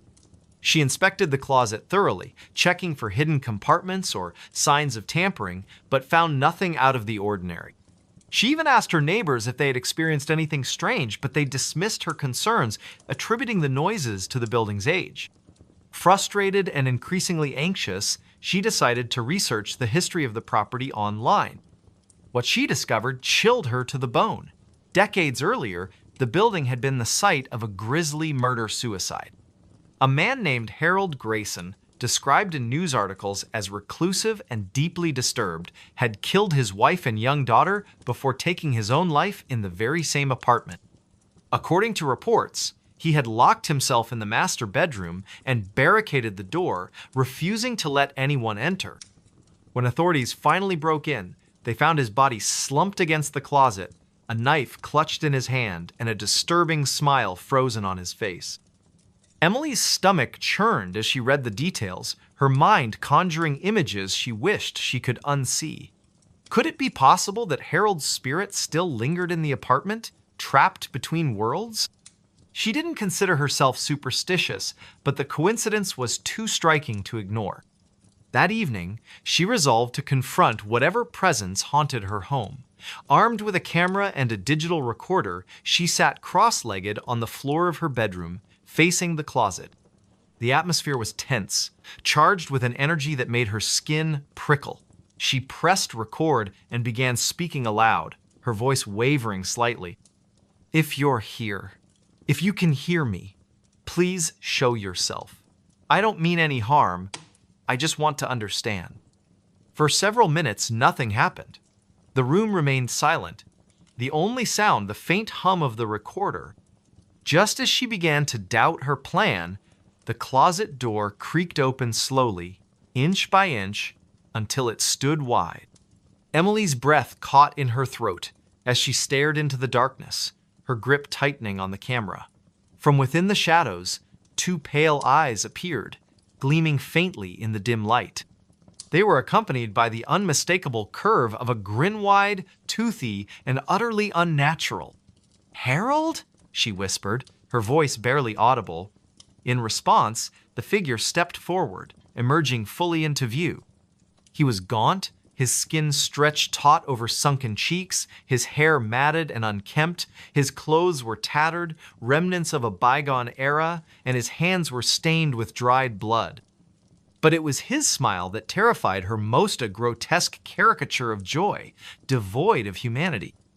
"You shouldn't have come here," he rasped, his voice a guttural blend of malice and sorrow. "This isn't your place." Emily scrambled backward, dropping the camera as she fumbled for her phone. Her fingers trembled as she dialed emergency services, but the call failed to connect. Harold advanced steadily, his grin widening with each step. "You can't leave," he said, his tone almost playful. "Not after seeing me." Panic surged through her veins as she bolted for the door, but it slammed shut before she could reach it. Trapped, she turned to face him, tears streaming down her face. "Please," she begged, her voice cracking. "I didn't know. I swear I didn't know." Harold tilted his head, studying her with an expression of detached curiosity. "Too late?" he murmured, raising a bloody hand toward her. "Now you'll stay with us." The world dissolved into chaos. Emily screamed, clawing at the door in a futile attempt to escape, but her efforts were in vain. The last thing she saw before darkness claimed her was Harold's smile bright, unyielding, and utterly triumphant. Weeks later, the apartment sat empty, its windows boarded up and its halls silent. Neighbors whispered about the tragedy, speculating about the young woman who had vanished without a trace. Some claimed to hear faint laughter coming from the unit late at night, while others reported seeing a shadowy figure standing in the window. No one dared to investigate further. And deep within the walls of the old building, Harold Grayson smiled contentedly, knowing he would never be alone again. They moved out. Something stayed. It was late spring in the small town of Black Hollow, a quiet community nestled in the rolling hills of Ohio. The air carried the scent of blooming wildflowers, and the sun hung low in the sky, casting golden rays over the rows of modest houses that lined the streets. Among these homes stood 42 Maplewood Lane, a weathered Victorian house with peeling white paint and crooked shutters. For decades, it had been the residence of the Thompson family parents, 2 children, and their aging dog Bud. Now, it sat empty, its windows dark and its porch sagging under the weight of neglect. The Thompsons had moved out abruptly, leaving behind whispers among the neighbors. No one knew exactly why they left, only that they had packed up overnight and vanished without a word. Some said it was because of financial troubles. Others claimed the house was haunted. Whatever the reason, the property remained unoccupied for months, its presence growing more ominous with each passing day. Then came Emma Dawson, a young woman in her late 20s who had inherited the house from a distant relative she barely remembered. A freelance photographer by trade, Emma was drawn to the idea of solitude, a chance to escape the chaos of city life and focus on her work. She arrived at the house one cloudy afternoon, her car loaded with boxes and camera equipment. As she stepped out of the vehicle, she couldn't shake the feeling that something about the place felt off. The air seemed heavier here, the silence almost oppressive. Still, she reminded herself that old houses often had quirks, and this one would be no different. "It's just an old house," she muttered under her breath, though her voice lacked conviction. "Nothing to worry about." Unlocking the front door, Emma stepped inside, her footsteps echoing on the creaky wooden floors. The interior was dim, the sunlight filtering weakly through dusty curtains. Cobwebs clung to the corners of the ceiling, and a thin layer of grime coated every surface. Boxes were stacked haphazardly in the living room, remnants of the previous owner's hasty departure. Emma set down her bag and began unpacking, determined to make the space livable. As she worked, she noticed strange details about the house scratches on the walls that looked too deliberate to be accidental, faint scorch marks on the carpet, and a peculiar odor that lingered despite her efforts to air out the rooms. By nightfall, she had made some progress, but exhaustion crept in quickly. Deciding to call it a night, she lit a few candles and settled onto the couch with a cup of tea. Outside, the wind howled through the trees, rattling the loose shutters and sending shadows dancing across the walls. That's when she heard the first sound that would haunt her nights to come. A soft thud came from upstairs, followed by the unmistakable creak of floorboards. Emma froze, her teacup halfway to her lips. "Hello?" she called out, her voice trembling slightly. No response. She told herself it was probably just the house settling, but the unease gnawing at her stomach wouldn't subside. Setting aside her tea, she grabbed a flashlight and cautiously climbed the staircase. Each step groaned beneath her weight, amplifying the tension coiling in her chest. At the top, she found herself facing a long hallway lined with closed doors. One of them stood slightly ajar, a sliver of moonlight spilling through the gap. Her heart pounded as she approached, pushing the door open with a trembling hand. Inside was an empty bedroom, its walls bare except for a single faded photograph hanging askew. The image depicted a family smiling stiffly at the camera, mother, father, and 2 children. Something about their expressions unsettled her, as if they were hiding a secret too terrible to share. Before she could examine it further, a cold breeze swept through the room, extinguishing the candle she had brought with her. Darkness enveloped her, broken only by the weak beam of her flashlight. Panic rising, she turned to leave, but stopped short when she saw the shadowy figure standing in the doorway. It wasn't human. Its form shifted and writhed like smoke given shape, its eyes glowing faintly in the gloom. Emma stumbled backward, her breath catching in her throat. The thing tilted its head, studying her with an intelligence that chilled her to the bone. Then, with a speed that defied logic, it lunged forward. Emma screamed and bolted from the room, slamming the door shut behind her. She raced down the stairs and out the front door, not stopping until she reached her car. Trembling, she fumbled with the keys and sped away, leaving the house and whatever lurked within behind. For days, she avoided returning, staying with a friend in town while she tried to process what had happened. But curiosity eventually got the better of her. Determined to uncover the truth, she visited the local library, poring over old records and newspaper clippings related to 42 Maplewood Lane.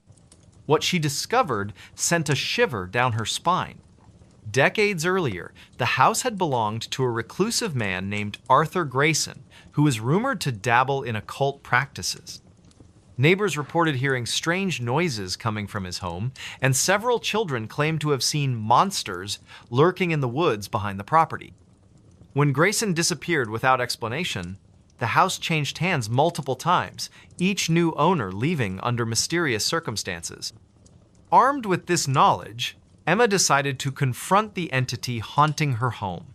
She enlisted the help of a local historian named Mr. Peterson, who specialized in folklore and paranormal phenomena. Together, they returned to the house on a moonlit night, carrying sage bundles, salt, and a journal containing instructions for banishing malevolent spirits.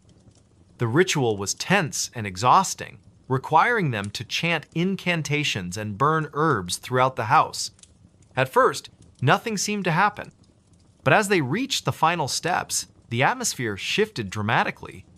The temperature plummeted, and the air grew thick with static electricity. Shadows swirled around them, taking on grotesque shapes before dissolving into nothingness. Suddenly, a deafening roar filled the house, shaking the very foundation. The lights flickered violently, then went out completely. In the darkness, Emma felt a presence looming over her, its malice palpable. She clutched the journal tightly, reciting the final words of the incantation with all the strength she could muster. And then, silence. When the power returned moments later, the oppressive energy that had plagued the house was gone. Exhausted but relieved, Emma and Mr. Peterson exchanged wary glances. "I think we did it," he said softly, though his tone suggested he wasn't entirely convinced. Over the following weeks, Emma stayed in the house, testing her newfound sense of security. Though the oppressive feeling had lifted, she couldn't shake the lingering suspicion that something or someone remained. One evening, as she sorted through the remaining boxes left by the Thompsons, she found a journal tucked away in a dusty corner. Its pages were filled with frantic scribbles detailing the family's experiences in the house. They described hearing voices in the walls, seeing shadowy figures in the hallways, and feeling an overwhelming sense of dread that never eased. In the final entry, written in shaky handwriting, the author confessed, "We're leaving tonight. We can't stay any longer. It watches us. It waits. We thought moving out would end it, but I fear it will follow us wherever we go." The realization hit Emma like a punch to the gut. The Thompsons hadn't escaped, they had simply passed the burden on to her. From that moment on, Emma lived in constant vigilance, aware that the house might still harbor secrets she hadn't uncovered. Occasionally, she would hear faint whispers drifting through the halls or catch glimpses of movement out of the corner of her eye. But she refused to abandon the home she had fought so hard to reclaim. "They moved out," she whispered to herself one night, staring into the flickering flame of a candle. But something stayed. And deep within the walls of 42 Maplewood Lane, the shadows stirred once more. The note under the floorboards. Late one October evening, in a small town nestled deep within the Appalachian Mountains of West Virginia, a man named Daniel Harper found himself alone in his late grandmother's creaky old house. The air was thick with the scent of damp wood and aged paper, and the faint hum of insects echoed through the cracks in the walls. It had been years since he last visited this place, but after her passing, Daniel felt an inexplicable pull to return, as if some unseen force was calling him back to uncover something long buried. The house stood at the end of a winding dirt road, surrounded by towering oak trees whose skeletal branches clawed at the darkening sky. Its weathered exterior bore the marks of time-peeling paint, sagging shutters, and a porch that groaned under even the slightest weight. Inside, things were no better. Dust coated every surface, and shadows seemed to linger longer than they should. The electricity hadn't worked for years, so Daniel relied on oil lamps scattered throughout the house to fend off the encroaching darkness. It was during his second night there that it happened. Daniel had decided to clean out the attic, a task he'd been avoiding since arriving. As he shuffled through boxes filled with yellowed photographs and forgotten trinkets, he noticed a loose floorboard near the far corner of the room. At first, he thought nothing of it, just another sign of the house's decay, but curiosity got the better of him. Kneeling down, he pried the warped plank up with a crowbar he'd brought along. Beneath the board lay a single sheet of paper, folded neatly into quarters. His heart thudded in his chest as he picked it up, the texture rough against his fingertips. Unfolding it revealed handwriting scrawled in faded ink, the letters shaky yet deliberate. The note read, "If you've found this, then I am already gone. They are here watching from the woods. Do not trust them. Burn the house before it spreads further." A chill ran down Daniel's spine as he stared at the cryptic message.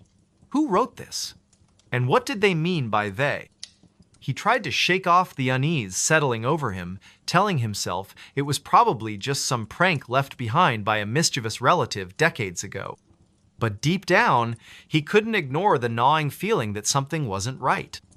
That night, sleep eluded him. Every creak of the house sounded louder, every shadow darker. Around midnight, he heard a soft tapping coming from somewhere below. At first, he convinced himself it was just the wind rattling the windows or branches brushing against the siding. But when the sound grew more insistent, almost rhythmic, he knew it wasn't natural. Gripping the flashlight tightly, Daniel descended the narrow staircase leading to the main floor. The beam of light cut through the oppressive gloom, revealing empty rooms and cobwebbed corners. The tapping led him to the living room, where the source seemed to emanate from beneath the floorboards. His pulse quickened as he knelt down and examined the wooden planks.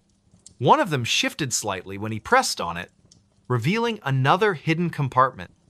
Inside, he found another note, identical in appearance to the first. This one read, "You shouldn't have come back. Leave while you still can. Once they know you're here, there will be no escape." Panic bubbled up inside him, but he forced himself to stay calm. "This is ridiculous," he muttered aloud, trying to reassure himself. "Just someone messing with me." Yet, as he stood there in the dim light, he couldn't shake the sensation of being watched. Slowly, he turned toward the window and froze. Through the glass, barely visible in the moonlight, stood a figure cloaked in shadow. It didn't move, didn't make a sound, but its presence was undeniable. Daniel blinked, certain his eyes were playing tricks on him, but when he looked again, it was still there. Instinctively, he took a step back, knocking over a nearby lamp. The crash startled him, and by the time he regained his composure and peered outside once more, the figure was gone. The next morning, Daniel told himself it was all in his head. Sleep deprivation, combined with the eerie atmosphere of the house, must have conjured those hallucinations. Still, he couldn't bring himself to dismiss the notes entirely. Determined to get to the bottom of things, he began digging through his grandmother's belongings for answers. In a dusty trunk stored in the basement, he discovered a journal belonging to her. Flipping through its brittle pages, he learned about strange occurrences she documented over the years' disappearances in the surrounding woods, livestock mutilations, and whispers of a cult operating in secret. She mentioned seeing figures lurking outside the property line at night, always retreating into the forest whenever approached. One entry stood out above the rest. "They offered me a deal to leave the house untouched in exchange for silence. I refused. Now I fear they'll come for me next. If anything happens to me, destroy this place. Don't let them use it." Daniel's hands trembled as he closed the journal. Whatever his grandmother had encountered, it was real and dangerous. He resolved to burn the house down as instructed, but first, he needed proof. He couldn't risk looking like a lunatic to the authorities if he reported these events without evidence. That evening, armed with a camera and a renewed sense of purpose, Daniel ventured into the woods surrounding the property. The forest was eerily silent, save for the occasional rustle of leaves overhead. Every step felt heavier than the last, as though the ground itself resisted his intrusion. After walking for what felt like hours, he stumbled upon a clearing bathed in pale moonlight. At its center stood a circle of stones, arranged in a crude formation. Scattered around were remnants of candles, their wax hardened with age. In the middle lay a pile of bones, some human-sized, others smaller. A wave of nausea hit him as he realized what he was looking at: an altar used for rituals. Suddenly, the air grew colder, and the hairs on the back of his neck stood on end. From the edge of the clearing emerged several figures, their faces obscured by hooded robes. They moved silently, surrounding him without uttering a word. One of them stepped forward, extending a skeletal hand toward him. Daniel bolted, crashing through the underbrush as adrenaline surged through his veins. Behind him, he could hear the sound of pursuit footsteps pounding against the earth, growing closer with each passing second. He didn't dare look back, focusing solely on reaching the safety of the house. When he finally burst through the front door, slamming it shut behind him, he collapsed onto the floor, gasping for breath. For a moment, everything was still. Then, Faint scratching noises began emanating from the walls, followed by low murmurs that seemed to seep through the very foundation of the house. Desperation took hold of him. Grabbing a box of matches from the kitchen, he set fire to the curtains, watching as flames quickly consumed the dry fabric. Smoke filled the air, choking him as he stumbled outside. Behind him, the structure roared with life, its timbers crackling and collapsing inward. Yet, as Daniel watched the inferno engulf the house, he noticed something unsettling. Standing among the trees, just beyond the reach of the firelight, were the figures from the clearing. Their hoods cast their faces in shadow, but he could feel their gazes boring into him. Even as the house burned to ashes, they remained motionless, silent sentinels guarding whatever secrets lay hidden within the ruins. In the days that followed, Daniel left the town behind, vowing never to return, but no matter how far he traveled, he couldn't escape the memory of those hollow eyes staring at him from the darkness. Sometimes, late at night, he swore he could hear the faint tapping of fingers against wood, echoing through the recesses of his mind. And though he tried to convince himself otherwise, he couldn't shake the feeling that they were still out there, waiting. They found footprints on the ceiling. It was a cold, overcast evening in the small town of Maplewood, Minnesota, where the air carried the faint scent of pine and the promise of an impending storm. The streets were quiet, save for the occasional rustle of leaves blown by the wind. Somewhere in the heart of the town stood an old Victorian house, its once grand facade now marred by peeling paint and broken shutters. The house had been abandoned for decades, its history shrouded in whispers and half-truths. Locals avoided it, claiming it was cursed, but for one man named Ethan Grayson, the stories only fueled his curiosity. Ethan had recently moved to Maplewood after inheriting the property from a distant relative he barely remembered. A freelance journalist by trade, he saw the house as both a challenge and an opportunity, a chance to uncover a story that might reignite his career. Little did he know, the house held secrets far darker than anything he could have imagined. The first night he spent there, Ethan was struck by how oppressive the silence felt. Even with the hum of his portable heater and the soft glow of his desk lamp, the house seemed alive in ways he couldn't explain. The wooden floors groaned under their own weight, and the walls creaked as if shifting ever so slightly. He tried to dismiss these sounds as typical for an old building, but something about them unsettled him. Around midnight, unable to sleep, Ethan decided to explore the second floor. His footsteps echoed softly against the warped floorboards as he made his way down the dimly lit hallway. At the end of the corridor, he noticed a door slightly ajar, a room he hadn't yet investigated.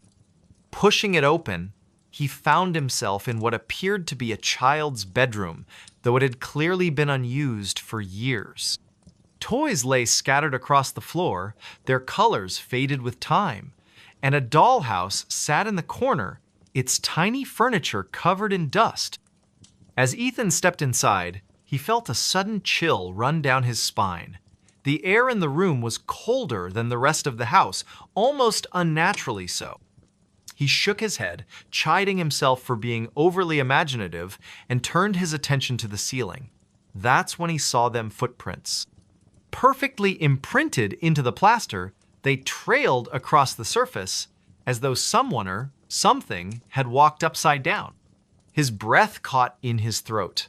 For a moment, he thought his eyes were deceiving him, but no matter how many times he blinked or tilted his head, the prints remained. They were small, like those of a child, but their placement defied logic. Or what could leave such marks? And why here, in this room? Overwhelmed by a mix of fear and fascination, Ethan snapped several photos of the footprints with his phone. He told himself he would analyze them later, perhaps even show them to someone who might have an explanation. But deep down, he knew there was no rational answer for what he was seeing. The next morning, Ethan visited the local library, hoping to find records or documents related to the house's history. The librarian, an elderly woman named Mrs. Hargrove, greeted him with a wary smile. "You're staying at the old Grayson place, aren't you?" she asked, her tone tinged with concern. Yes, Ethan replied cautiously. Do you know much about it? Mrs. Hargrove hesitated before answering, glancing around as if afraid someone might overhear. That house has a troubled past, she said finally. Back in the 50s, a family lived there, the Millers.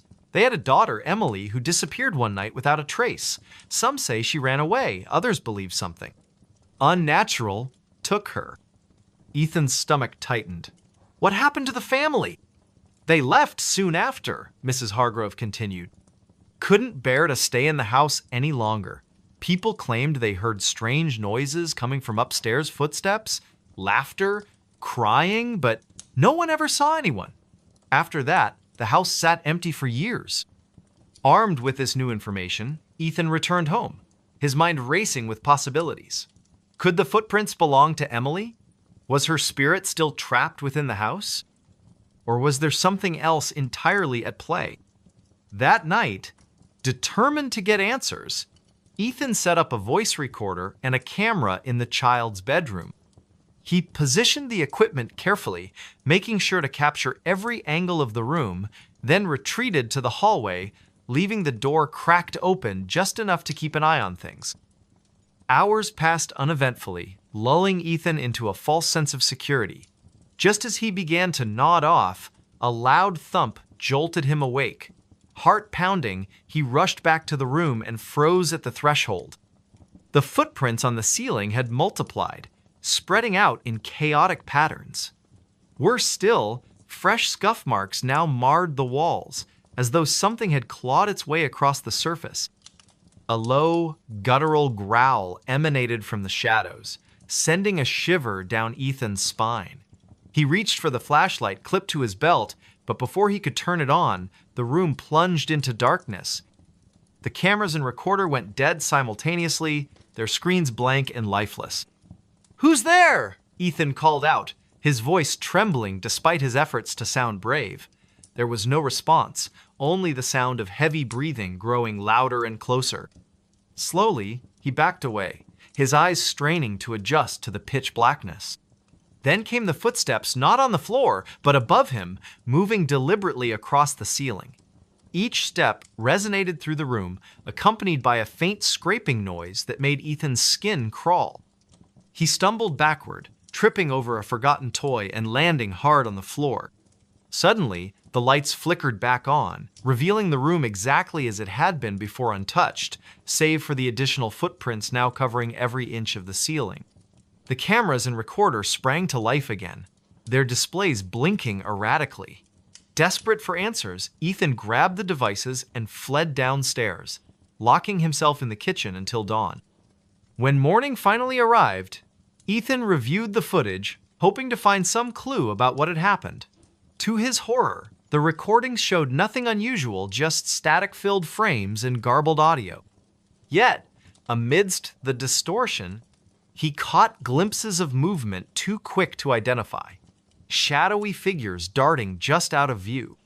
Unable to shake the feeling that he was being watched, Ethan decided to dig deeper. He contacted a historian named Dr. Lewis, who specialized in paranormal phenomena. After hearing Ethan's account, Dr. Lewis agreed to visit the house the following evening. Dr. Lewis arrived promptly at sunset, carrying a bag filled with equipment designed to detect supernatural activity. Together, they conducted a thorough investigation, setting up motion sensors, thermal scanners, and electromagnetic field detectors throughout the house. As they worked, Ethan recounted everything he'd experienced, including the footprints and the eerie footsteps. "I've seen cases like this before," Dr. Lewis admitted grimly. "Sometimes, places become conduits for entities we can't fully understand. If your theory about the missing girl is correct, it's possible her energy is trapped here, manifesting in disturbing ways." Their conversation was cut short by a sudden drop in temperature. The lights flickered violently, casting the room into intermittent darkness. One of the thermal scanners emitted a high-pitched whine, its screen flashing wildly. "Something's here," Dr. Lewis whispered, his voice tight with tension. Before either of them could react, the unmistakable sound of footsteps thundered overhead. This time, however, they weren't confined to the child's bedroom. They echoed throughout the entire house, growing louder and faster with each passing second. Ethan and Dr. Lewis exchanged a panicked glance before bolting toward the front door. But as they reached the threshold, the handle refused to budge, no matter how hard they pulled. Behind them, the footsteps grew deafening, shaking the very foundation of the house. In a final act of desperation, Ethan grabbed a nearby chair and hurled it at the nearest window. Glass shattered and freezing air rushed in, momentarily drowning out the cacophony. Without hesitation, they scrambled outside, collapsing onto the frost-bitten grass as the